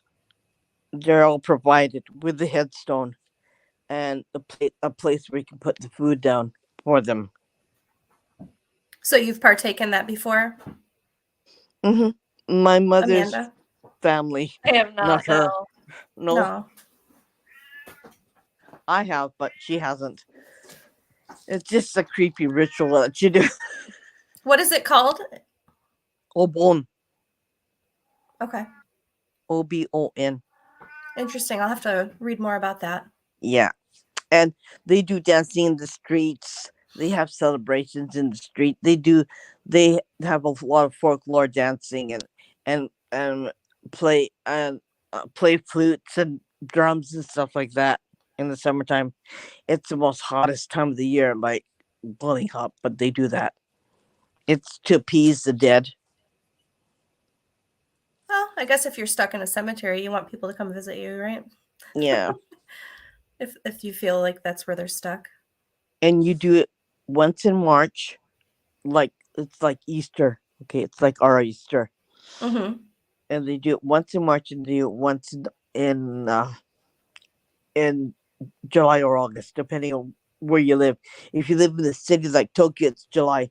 If you live in the countryside, it's always August. And it's a 3-day celebration if you live in the countryside. So the families from the city goes home to visit their relatives, and that's what they all do together. We have All Souls Day and All Saints Day here. Hmm. It's really not practiced as much as it used to be. Mainly in like big Roman Catholic cities, Hmm. still do that. Hmm. So it's just a tradition that's died off, though. I don't But you think would they make even. make I soul don't, cakes and bring those to the grave and stuff like that. yeah, I don't think they even go to the grave, don't they? Not Not anymore. They no. used to, and like I said, maybe in some bigger Roman Catholic cities like Rome and things like Mm, that, they may still practice yeah, that where they bring the soul cakes and yeah, stuff like that. But I never see that here. no. No, people I, are saying in America, basically, once you're buried, you're probably going to be forgotten about, which is sad. yeah, Sad. There are some people that really do keep up on the graves, and some families visit every day, but it's very rare. yeah. What? What do you watch? cemeteries have kind of turned into more of like a park now where people just go Yeah. to walk. One of my favorite cemeteries is called Mount Auburn. It's in Cambridge, Massachusetts. It was one of the very first cemeteries Mm-hmm. with the like elaborate layout plan with gardens and walking Mm. paths and stuff. And that's actually where they got the idea for Disneyland, which is kind of Oh. interesting. Walt Disney laid out Disneyland to kind of look like Mount Auburn with the gardens and the walking paths and stuff like that. So, you know, more and more cemeteries became like that. They weren't just on a plot of grass. Mm-hmm. So, you know, I think it's people get more visitors now because they have those layout plans than they used to. Mm-hmm. It's not so dark and dreary anymore, right? Yeah, they wanted it to be inviting, Or beautiful. peaceful. Or a place you can visit and sit down on a bench and just Yeah, they're talk to. beautiful. A lot of people are like, why do you hang out in cemeteries? You're going to spend enough time there while you're dead. I'm like, it's so peaceful. It's beautiful. Mm-hmm. There's nature, you can see all the birds and the Yeah. trees Yeah. and you're surrounded by people that won't bother you unless you're gifted. And then sometimes they bother you, but That's one thing I don't want to go to. yeah, they might I'm be hammering down on you like, sorry. hey, lady. I get bothered in my home. I get bothered when I go outside. I don't need the extra bother. You need some of these noise canceling headphones. Like, not today. Yeah. They made some of these cemeteries in America so inviting that people have picnics there. Yeah. Yep, I'm one of them. They actually, and they've come a long ways too. Like, I just was recently in Connecticut and I went to Cedar Hill Cemetery, nice old cemetery. They have a lot of famous people buried there, like Horace Wells. I did a video on him. He was the inventor of dental anesthesia, which was kind of Mhm. neat. Like, thank God for him, Yeah. And then Katharine Hepburn, who an old actress. But in the flyer brochure, when you go through the door, they have all kinds of activities. They have like lantern walks in the fall. They have birding adventures where you go there with your binoculars. They have history tours where you can walk through and they'll tell you all the different histories. They have arboretum where they can tell you what all the different trees are and how old they are. So they're really bringing like life back to these cemeteries, really bringing people in, which is really great. Yeah. It's no longer what it used to be anymore, right? Yeah, like one of the oldest cemeteries in America I visited, it's in just outside Salem. It's called the Old Burial Grounds Mhm. or Old Burial Hill. And that is just a big hill plot of land. Half the gravestones are broke. There's no real walking paths. So I can see why they had a different layout for these cemeteries to really bring people in, because that's not very inviting. And you're like, No. you never know what gravestone you're stepping over. So it's nice that they did change out the layout of it all. These old cemeteries, some of them are really haunted, that, because it's just what happened, right? And because the upkeep is not there, that's why they do have hauntings too. And oh, shush. She says, yes, I agree. Or he. Go and lay down. That's a good boy. Yeah. And they just they're not gonna be at peace unless something happens, unless they get fixed or the land is kept properly, right? So Right. they're gonna be still. Yeah, it's just part of what happens, and you wonder why. You know, they haunt their cemetery because of that reason. Yeah. There's a lot of people that go around doing a lot of gravestone cleaning here. I even plan to do that this summer with my mom. But Oh, it's nice for people to actually like care for a stone where these people have nobody left. There's nobody there yeah. to care for the stones anymore. No. Either they moved out or they died themselves, right? Yeah. And all around the world, and I'm sure even there, like you said earlier, uh, land is so scarce that, back in the day, Mm-hmm. your gravestone wasn't permanent. You would be No. buried there for a good, sometimes 10 years, Mm-hmm. and then they would dig you up and put you into a charnel, which is like a bone house, Mm-hmm. and that's where your bones would go. So you were never permanently there. So it's like, Yeah. it's sad because you thought you had a final resting place. Well, you're being evicted. Yeah. What do you think about land being used, digging up the bodies and putting houses on top? What do you think about that? No, no, no. That's so, I mean, I know there's got to be land. We got to use it, but I think you're asking for trouble when you start doing that. Yeah. And a lot of times the caskets are too old. They can't dig it up, so they leave it there, right? Like, So how do they treat that there in Japan? Do they exhume and build over the top, or? you usually have to buy it from the person who owns the place to have the plot there. They're cremated. It's just above ground, right? So they have to move the whole thing. But yeah, Okay. once they build a road on top of it, you don't bet. I said to my husband, no, don't go over that road. He goes, no, not going to go over that road because they just sold the property that was once a family plot, and they moved it someplace else, and they're building a road on top of that. I go, they go, they're building a road on top of it. He goes, yep. He goes, I'm not going to go over that road because if Right. you're a car, right? Yeah, you're in for a lot of trouble, right? Well, we've seen the movie Poltergeist, right? Right? Right. You're Yeah, like, you didn't move the bodies. Like, yeah. what? I worked at a facility. It was an old nursing home that was built on top of Indian burial ground. Mm. And I remember one night I was talking with one of the other nurses and I was joking, which I shouldn't have been joking, but I was like, this place is probably haunted. They shouldn't have built on top of a burial ground.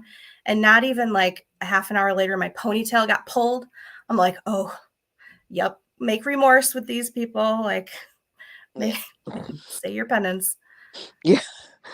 Really. I mean, yeah. I mean, I couldn't even fathom that, right? Yeah, I definitely think it makes for hostile spirits. Oh, yeah. I mean, gee whiz. They rested there and they died there. And my friend lives in Indiana, okay? She's part Cherokee. Her house is filled. Her land is filled. And they walk the land. And we have to be really careful what we talk about on her land. Yeah, Especially you say something about somebody that you don't like. They're out there with the death drums and they're going in there. They're chanting, yeah, we can't talk about that, right? She goes, nope.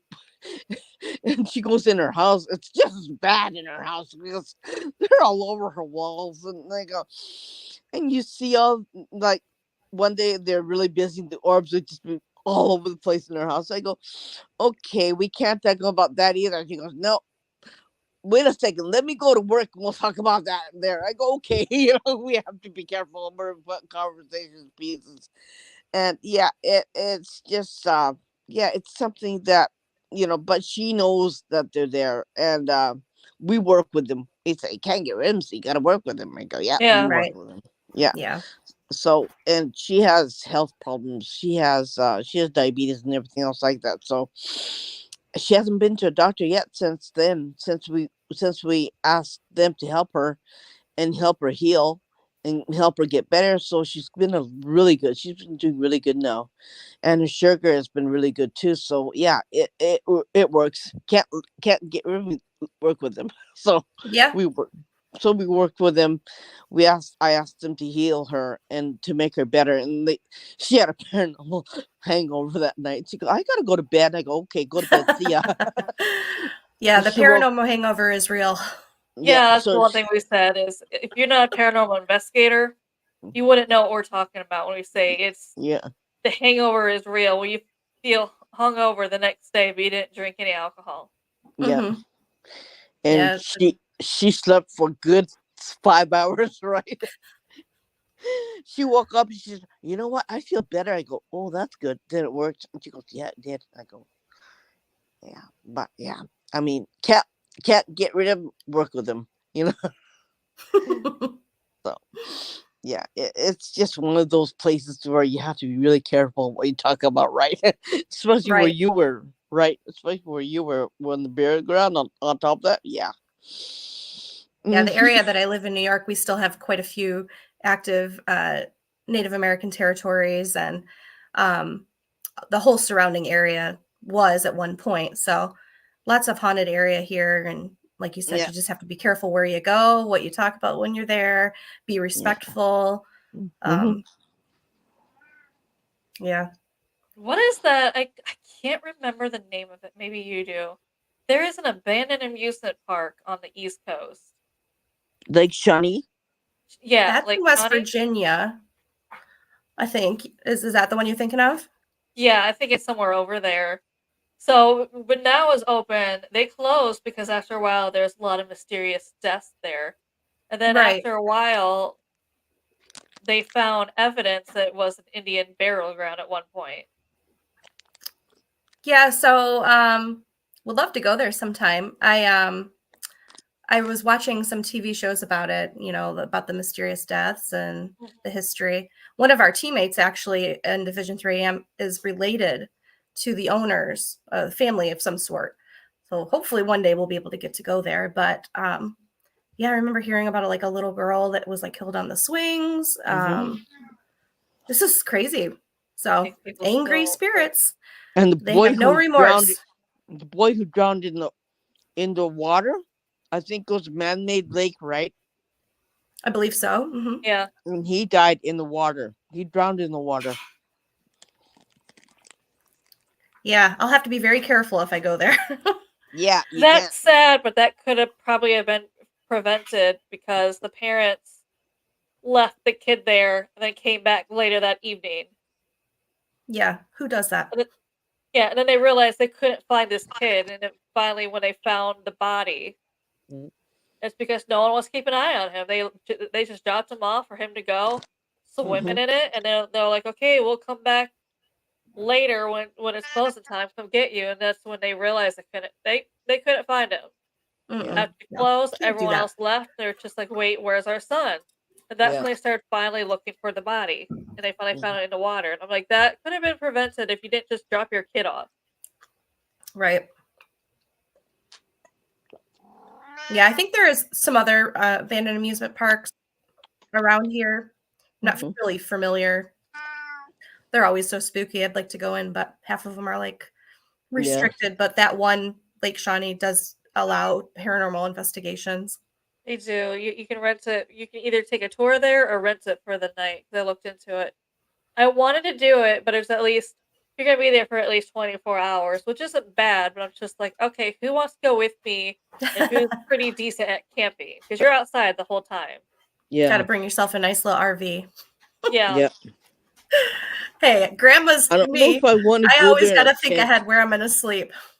I don't think I'd want to go there in a tent. I think I'd, you know, I think it'd be too We'll be freaking. glamping. Yeah. yeah. And that's why I was like, okay, whoever goes with me, hopefully you. I need someone who's been camping to go with me. Mhm. Yeah. Is there one particular place that, if you could investigate here in the United States, you would love to do? I'm trying to think. I mean, besides obviously like some of the big old prisons, there is there is a place in Indiana. It's an old Masonic temple that I would Mhm. love to visit because it's supposed to have a lot of activity. Mm. Yeah. There's just so many haunted locations, so little time, right? I Yeah. feel Yeah, the same way about all the cemeteries. Irene over Like the weekend, I never. think, had a virtual tour of it. What Mhm. was the name of it? It's just a Masonic temple in Brookston, Indiana. Okay. Yeah. Indiana, Erie, Indiana. There used to be a TV show. Yeah. Kind of like Goosebumps or whatever, but They got a lot of spooky stuff out there. I've only touched the tipberg of, the iceberg on that. I've only done, let's say, 2 investigations in Indiana, and both of them were great. People are saying, unfortunately, with the bigger locations now, that because people who done been in paranormal, when they keep going back to these bigger popular places, they're getting less active, and they think it's because the ghosts there are just getting sick of paranormal investigators I always can in see and that. out, and they're just like, okay. Yeah. Plus all these places, the money, the cost is just getting ridiculous. It's, they're taking advantage, really. Yeah. Like I would love to go to the Ohio State Reformatory. Huge prison. They filmed the Shawshank Redemption there. I've been inside it during the day, but to do like an overnight investigation, it's like $1,500 or Yeah. on the end. I think that's like for a weekday.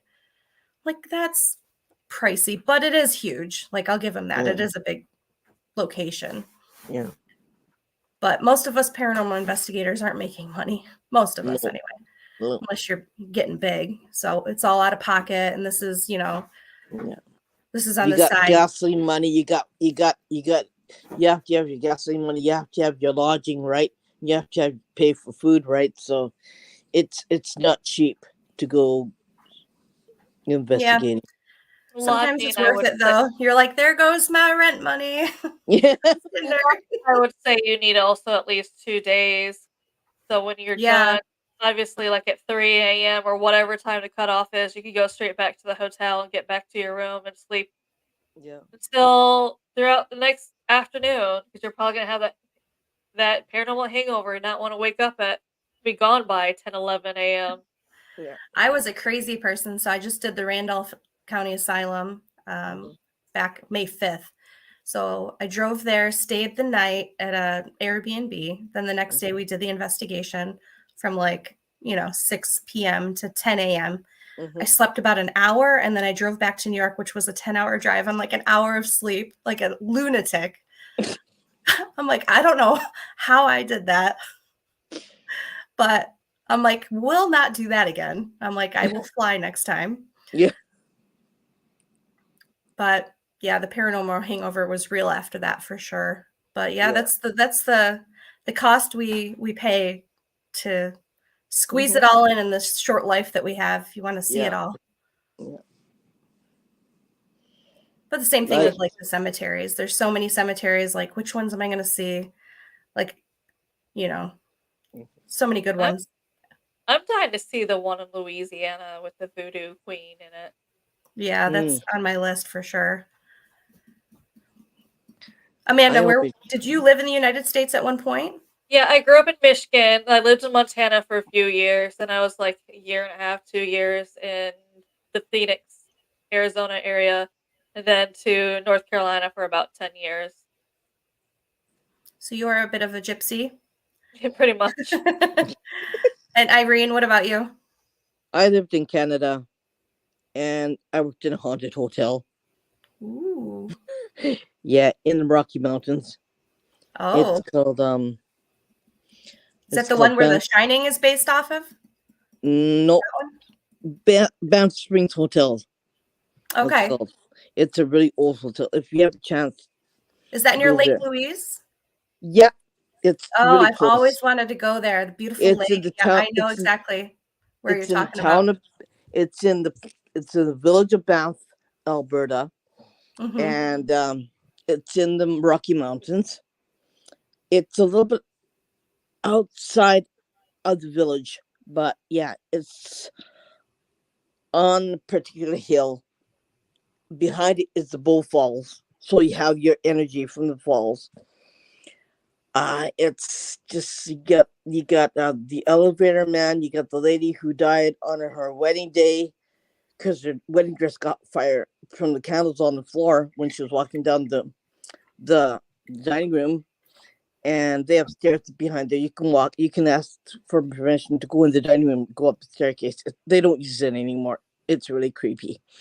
And they have 2 rooms. No, they have 1 room. I think that they put they put boards on it so they can't get in the room. The people who used to live in that hotel, something happened and they died, and they're still in that hotel room. Oh, wow. So yeah, they just I've always they, wanted to go out there. If I ever do, I'll have to call you like, hey, look, I'm in your neck of the woods. yeah. Freddie is the elevator man. He's always on the right hand side of on on the elevator. So he'll open up the doors on the floors and you say, Freddie, I have to go to work. Okay.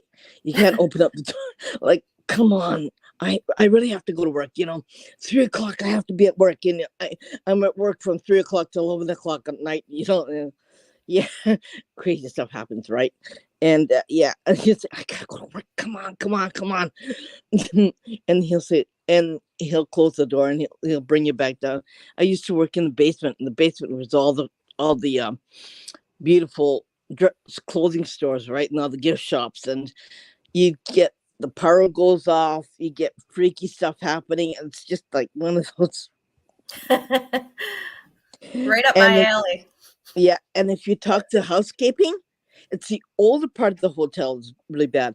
If you talk to housekeeping, they'll tell you all kinds of good stories. And in the rooms, this furniture goes spinning up in the rooms, so it's levitating. They're spinning in the rooms. Yeah. Some of the women who worked in housekeeping, I'm not gonna go clean that room. You go in there, so make the guys go clean the rooms. But yeah, it's just really crazy. That hotel room was built a long time ago. Like, it's a working hotel, and yeah, stuff happens, and Yeah. you, there's a lot of orbs. There's a lot of voices. There's a lot of uh, heaviness. There's a lot of freaky stuff happening. So you can really feel the energy when you go in the hotel room. When you go in the What was hotel, the name of the hotel again? Banff Springs Hotel. Okay. Yeah, Yeah, I've it's always the wanted only. to go to that lake. It's beautiful. Yeah, So we'll have to Lake stay at Louise the hotel. Hotel. Lake Louise Hotel. I don't think that's haunted, but the one in Banff is haunted. I know for like, Yeah. why do I have to work here? Like I said, why do I have to work here? Because it's your assigned place to work. I said, I heard it's haunted. Yeah. I go, in the basement in the work gift shop. I go, is he like, really? I go, yeah. I go, oh, please no. And every time I go to a place, I always have to work in a haunted place, right? Every time I always assign to these haunted places to work, and I go, do I have to? It's just like, yeah, okay, I'll do that. But yeah, it's just really crazy stuff happening all the time. Like, the power would go off, they won't come on for so many hours. Um, you just feel really weird going in that hotel room. You could take a tour, and and and I don't know. You could stay in one of the rooms if you if you dare to. I might dare Oh, to, and then I'll regret it, but hey, maybe I'll get some good evidence. yeah. I want to say it's called the Crescent Hotel in Is Eureka that what it Springs. is now? The Crescent? Eureka Springs, Arkansas. I want to say it's called the Crescent Hotel. Oh, a different one. Mm-hmm. That is definitely on my bucket list because I know people who stayed there and they got activity, but you can also rent the two most active haunted rooms. The mostly active haunted room is supposed to be, I want to say, Michael's room. Well, You can rent that on the website ahead of time, which if I go, that's what I'm doing. Reserving that room. And then there is a second one where a woman haunts the room as well. Forgot what her name is. But she's made people check out early just because couples will check in and they'll be once they get to the room they'll be fighting. oh They'll gosh. start unpacking things, still fighting, and they leave to go get something to eat. When they come back, they said all their stuff was repacked to their suitcases, and their suitcases were next to the door. That's hilarious. She's like, Get out. time to go. You're not Yep, she's staying like, I here. don't want this energy, not in my room. And they said they saw it as a sign. They took their bags and they left. They just checked out. They were like, "Yep, all our stuff was repacked and sit by the door waiting for us." So, I wonder if she will accept you if you're a certain type of person. Right, right. well, I mean, if you're friendly, yes, but she just is one of those things where she's gonna pack your stuff for you if you're fighting in her room. Dang. Dang, I wouldn't want to do that either. If you ever were near Texas, Emily Morgan Hotel would be one place that you should visit or stay. To make a list. Yeah. Texas is another place I would love to go to. It's in San Antonio. Okay. It I think the Hilton now owns it. And it used to be an old hospital for the we call it insane asylum, right? Mm-hmm.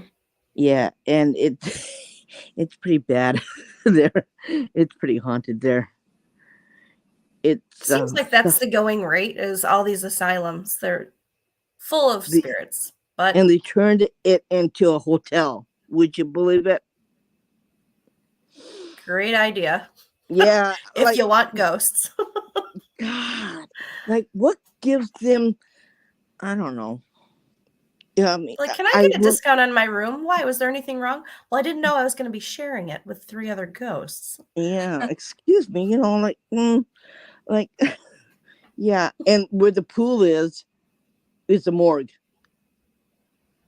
and yeah, it's supposed to be really bad there too, and in the pool, and yeah, it's just one of those places. Would you go or not? Mm-hmm.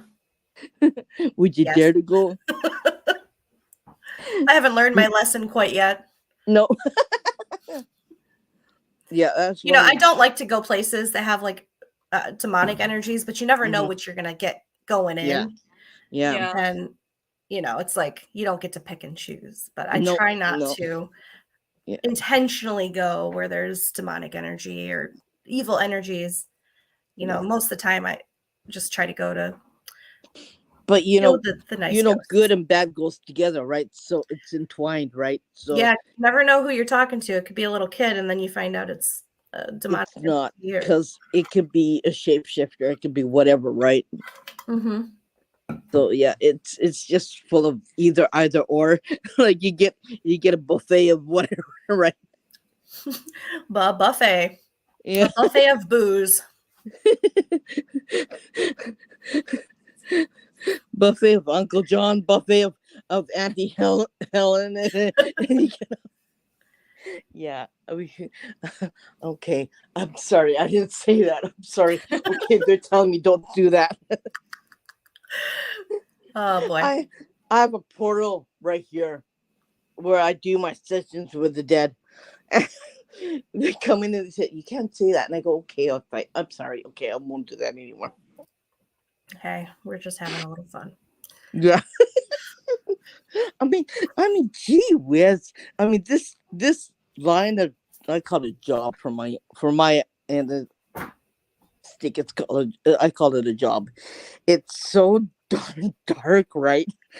Yeah. I mean, you gotta have some kind of a balance with it, because you Right, you gotta lighten up a little bit. Hopefully, if they're not that serious in the afterlife. It's so dark and it's so, you go bonkers, right? If you Mm-hmm. don't put any humor in, you have to have something in it, because it's just, they'll drive you crazy, to tell you that much. Yeah, I've always had a bit of dark humor, but I feel like you have to, especially in the line of work I do, and then my hobbies. Yeah, I'm just dark humor. it's depressing as hell, right? But yeah, I mean, there is some kind of differential line where you have to be humorous about it, because if you don't, it'll eat you up inside. And yeah, that's why I think that's why I'm more wacko, because You gotta be. yeah, It's how this kind of work, it's pretty grim. Right? right, right. Yeah, you just have to have some kind of giggly moment, because if you don't, it's just too hard. It's just too hard to do, I think.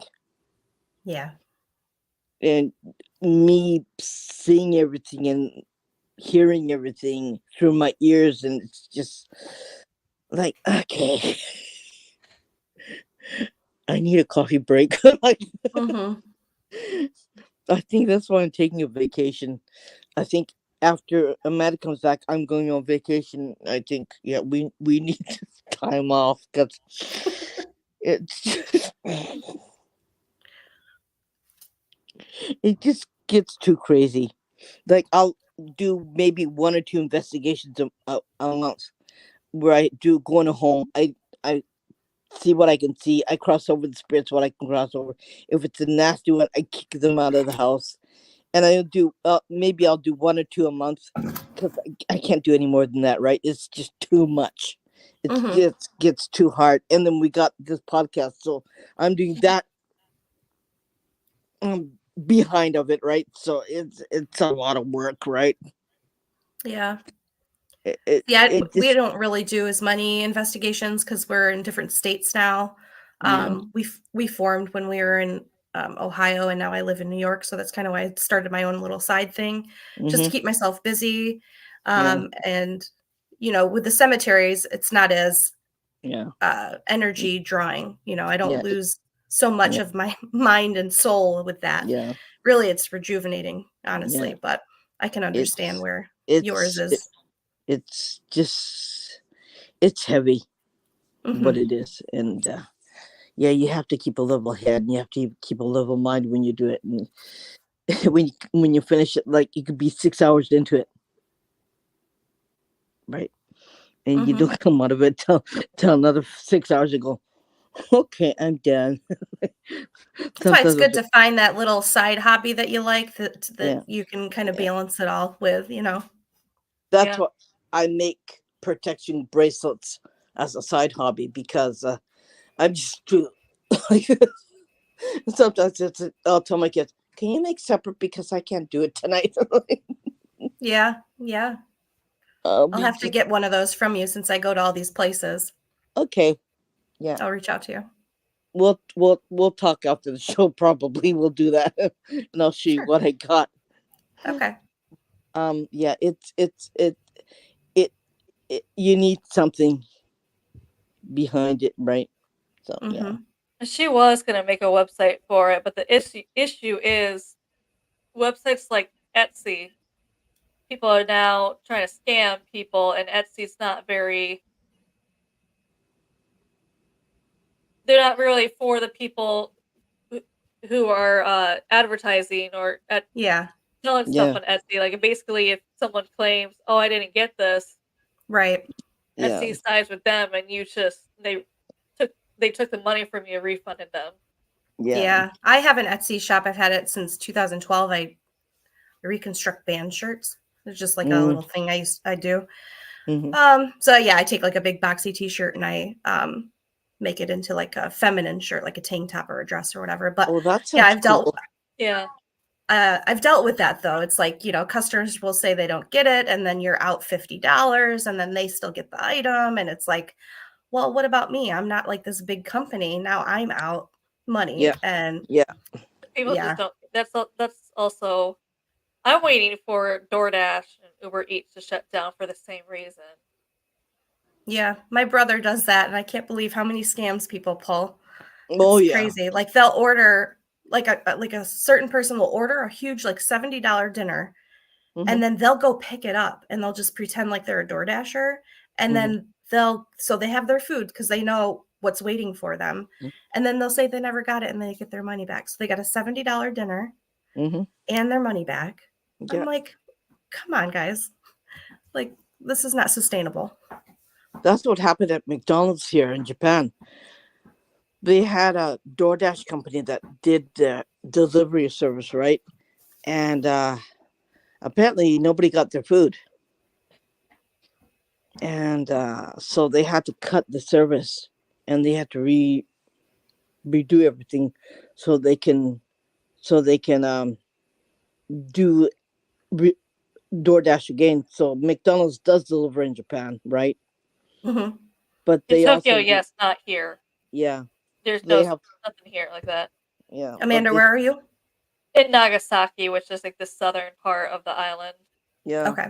it's more country. The only places that deliver here is Domino's, but there's no DoorDash or Uber Eats here. yeah. If Okay. you want something delivered, you have to go to Domino's and that's it. Okay. Yeah, on her side, it's like remote, right? For Irene, it's Domino's and McDonald's. And what else? Pizza La. What else is there? There's one more, Pizza Hut. We got Pizza Hut. No, we don't have that. We only have Domino's down here. Mm. And we It's in got, oh, overabundance here in the United States. Overabundance. Like mhm. they'll deliver stuff from Rite Aid, like a convenience store, grocery market, alcohol, food. I mean, it's insane. You could order like beauty makeup, and they'll bring it to your door. Like nobody leaves the house anymore. Like it's really like it's convenient, but it's too much.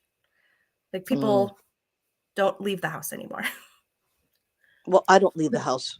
My husband's like, I'm fine with that. Like, I don't care. I used to do that back during COVID, especially when I worked remote. And I would have my daughter with me, and there'll be times where I order her the snacks for the week. So I order like the snack run for them to bring it.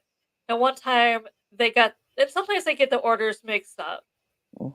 or they dropped off someone else's order and left, and I had to contact them and reorder it. It was all health food, so I'm like, great. So this healthy person is getting all my daughter's snacks. So they're probably Yeah. I mean, it's convenient, like when you're sick. Like there's been a few Uh-huh. Yeah. times I was like, um, you know, dying of the flu, and I'm like, oh God, they're a hero. Mhm. Sam says she keeps DoorDash in business. Yeah. We were for a while. We were like Mhm. ordering there every single night. But then me and my husband were like, we got 8-year-old. We can't be eating this crap food all the time. Like we need to sit down as a family and start making. And you would not believe how much money I have now. Like how much money was I spending?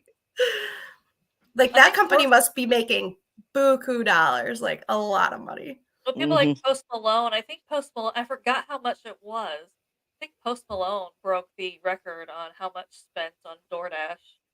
Mm. Fun fact, he's from my town. Really? Not that that's like something to brag about, but yeah, he lived like 10 minutes from my mom's house. Mm. So I'm like, so our whole city, anytime there's a Post Malone anything, they have to put it on our website, like Post Malone. Like, I don't really care for his music, but okay. Whatever. Oh gosh. Bert Schroyer grew up near where I grew up. Where? it's You said Michigan? Yeah, and it's Whereabouts? funny because we went to the same like career center in high school, and he took business. He did the business one, and they still have the little door handle that they installed for him to be able to open the door. Mhm. Oh, really? Where in Yeah. Michigan? I grew up in Coldwater, Michigan. I believe he was from like Bronson or somewhere around there. But Okay. people said they knew when he visited because he'd either have like this. It's a small town, so you'd see out of nowhere like this stretch Hummer limo. They're like, that's him. But he also brought a car once and drove it around, and they said people freaked out because it looked like no one was driving the car. Yeah. So, Mm. however he had that made, it looked like no one was driving the car, but it was him. That's funny. Yeah, so I lived in Toledo for like 14 years. So Michigan was like a second home to me quite a bit. I Yeah. had a lot of friends all around, all the way from like, Battle Creek all the way up to Flint. And yeah, it was a good place. I miss it. I'm Michigan. I miss it. Everybody hates on Detroit, but I love Detroit. Like I loved it. Lots of spooky stuff there too. Yeah. And if Well, you there's like just abandoned stuff, the whole city's abandoned. yeah. Oh wow. Well, there is obviously areas you want to avoid in Yeah. Detroit. And out of all the times that I've been there alone, going to concerts and stuff and getting lost in the middle of the night, like I was never scared in Detroit, but I will say I was scared in Cleveland. Cleveland is terrifying. Don't let anybody fool you. That city is a nightmare. Like, don't get lost in East Cleveland or you will not be here the next day. Is it that bad? Yeah. I mean, they've had their fair share of serial Killings. Yeah. Yeah. That's one thing Crazy. you'll never find here. You'll never find that here. Like, we have a gun control law. I can't buy a gun if I wanted to here. Nope.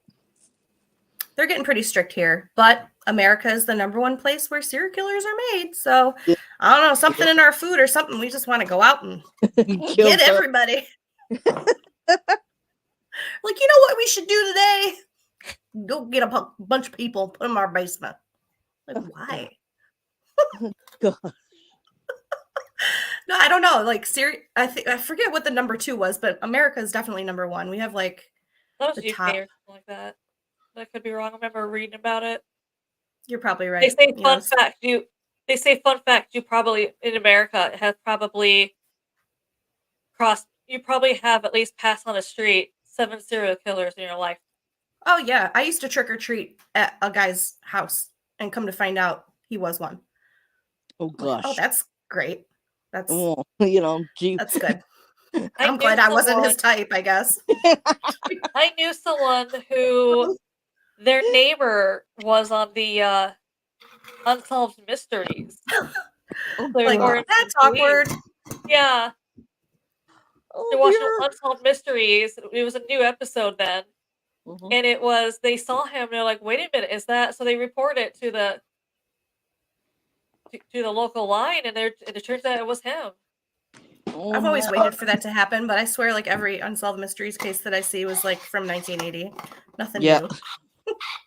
Although I did watch that what is it, William Shatner on The Unexplained, which is like the closest. That was pretty good. I like that. It's funny because they say with the Unsolved Mysteries, something about that guy telling you the story was scarier than anything on that show. Yeah. My mom, she has my ringtone when I call her Unsolved Mysteries. I'm like, am I really an Unsolved Mystery? She's like, yes, Eryn, you are. Like, thanks a lot.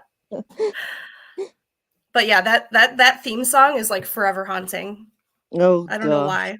And his voice, it's like perfect. Yeah. Was it Robert Stack that did that on that? Yeah. Yeah, because wasn't his son? His son was the one that like went missing or something, unalived or whatever. I think that's why he started that. Remember? I believe if that was him. I don't remember hearing that story, but it was one of my favorite shows. Yeah, I remember that being kind of sad because I'm like, wow, his son was kidnapped or something in a department store. Yeah. And then he started that or something. That one I really liked. The other one was a TV program called Night Stalker. That was the only one that was the two of them that I really liked. I know that one.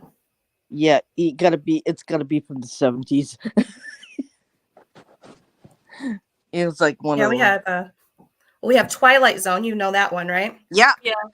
So that guy was from Syracuse here. And actually, fun fact, he was in war with my uncle. And so my uncle and him would be like in the bunkers together, and he'd be like coming up with these stories in his head, like Twilight Zone stories. I'm like, oh, that's wild. Rod Sterling. Yeah. Yep. Oh gosh. And X-Files. I gotta love the X-Files, all that. Oh, yeah. I used to like that too. My husband and I used to watch it also. It was one of the go-to programs, right? Yeah, I mean, I still watch those. I mean, I just feel like they don't make them like they used to, so I still watch all that old stuff. Except for Supernatural. Whoever did Supernatural really put a lot of research into it because people they'd watch Supernatural and then whatever creature was in that episode, they'd go and research, and they're just like, they were spot on with that. Yeah. Yeah, that's good. That's good. Yeah. I like I like watching Supernatural too. Like I used to sit and watch it, and I said, "What about dinner? Oh, dinner can wait." DoorDash. I'm watching. I'm watching. Yeah, get the call for pizza, whatever. Call for McDonald's. Like Go do across what. the street to the convenience store and get something. Yeah, go to 7-Eleven. Get something from there. You're like, get some cup ramen or whatever. You're like, I don't care. Convenience stores here are not like America, where the food here is restaurant quality. So that's also why we say go to 7-Eleven. It's Oh, restaurant okay. quality food at convenience store. Because I know a lot. If you think convenience stores in America, you're like, there's no way, that's sketchy. But it's different here. Yeah. Yeah, here you get a piece of pizza and it'll break your tooth. So, like, no.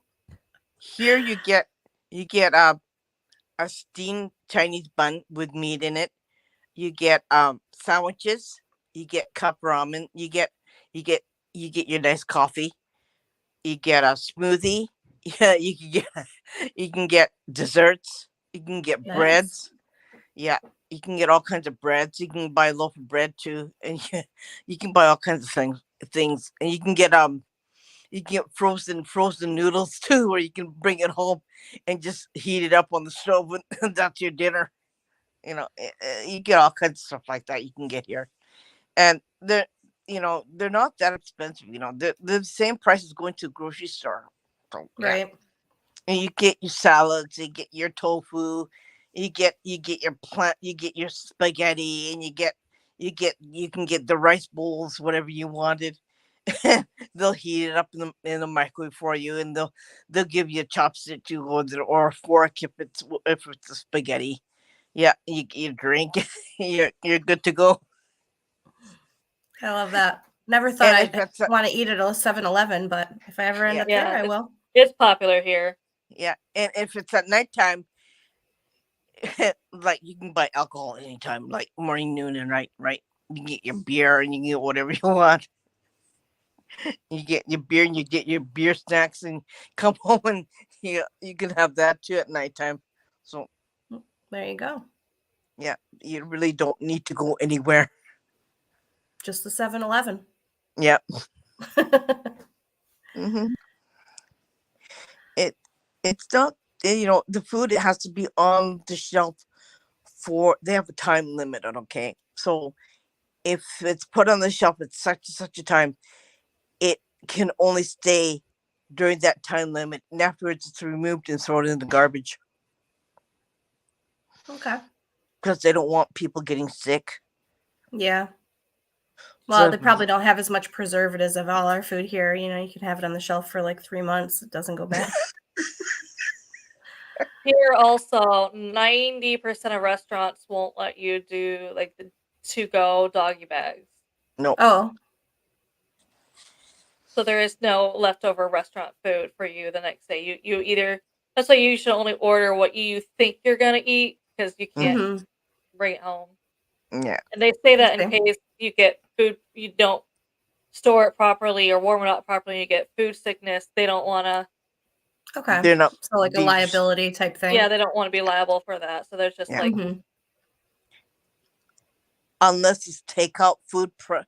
Specifically said takeout food. That's the only way you can do or it. fast food places like McDonald's or KFC. Yeah, Mm-hmm. Which here in Japan, they eat KFC on Christmas Day. yeah. Oh yeah, I did see that once. I was like, oh, okay. Christmas Eve. Is there a particular reason? Or is it just like a It good started meal more in the before? 70s when the first manager of the KFC, he overheard some foreigners saying, I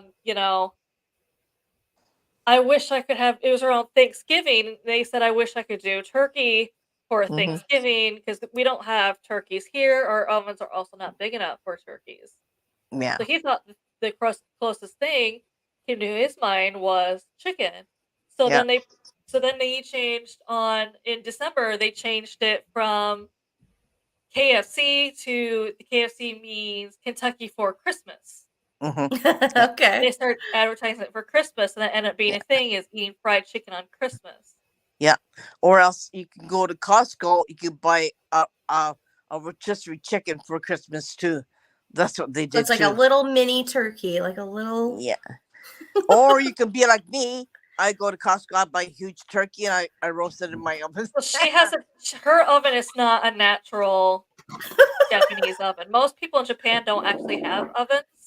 Like, Yeah. where'd And you then the get that? people who do have ovens, it's a lot smaller.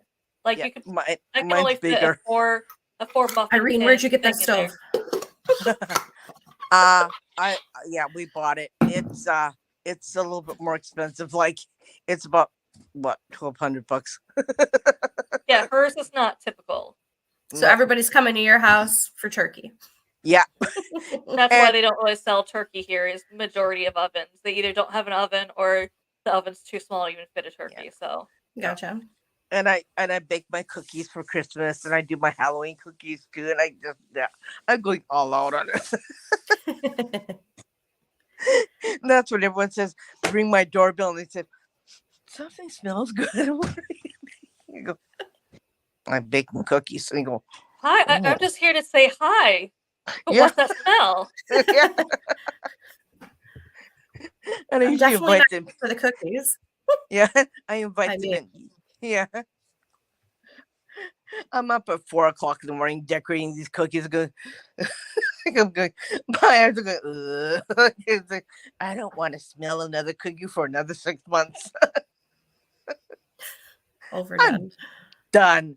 I'm done because I make over 100. Yeah, that would be it for me. Yeah, I'm done. I'm sorry. I'm just not gonna eat. He said, "Well, your does it taste good?" I go, thanks. Like, I'm done. I'm good. You know, I'm good. Well, I'm going to be hopping off here in a few Mhm. minutes. But I did just want to thank both of you for inviting me onto the show. You guys Oh, we had a are lot of fun. Yeah. You'll have to come adorable, and I back. just love you both. Yeah.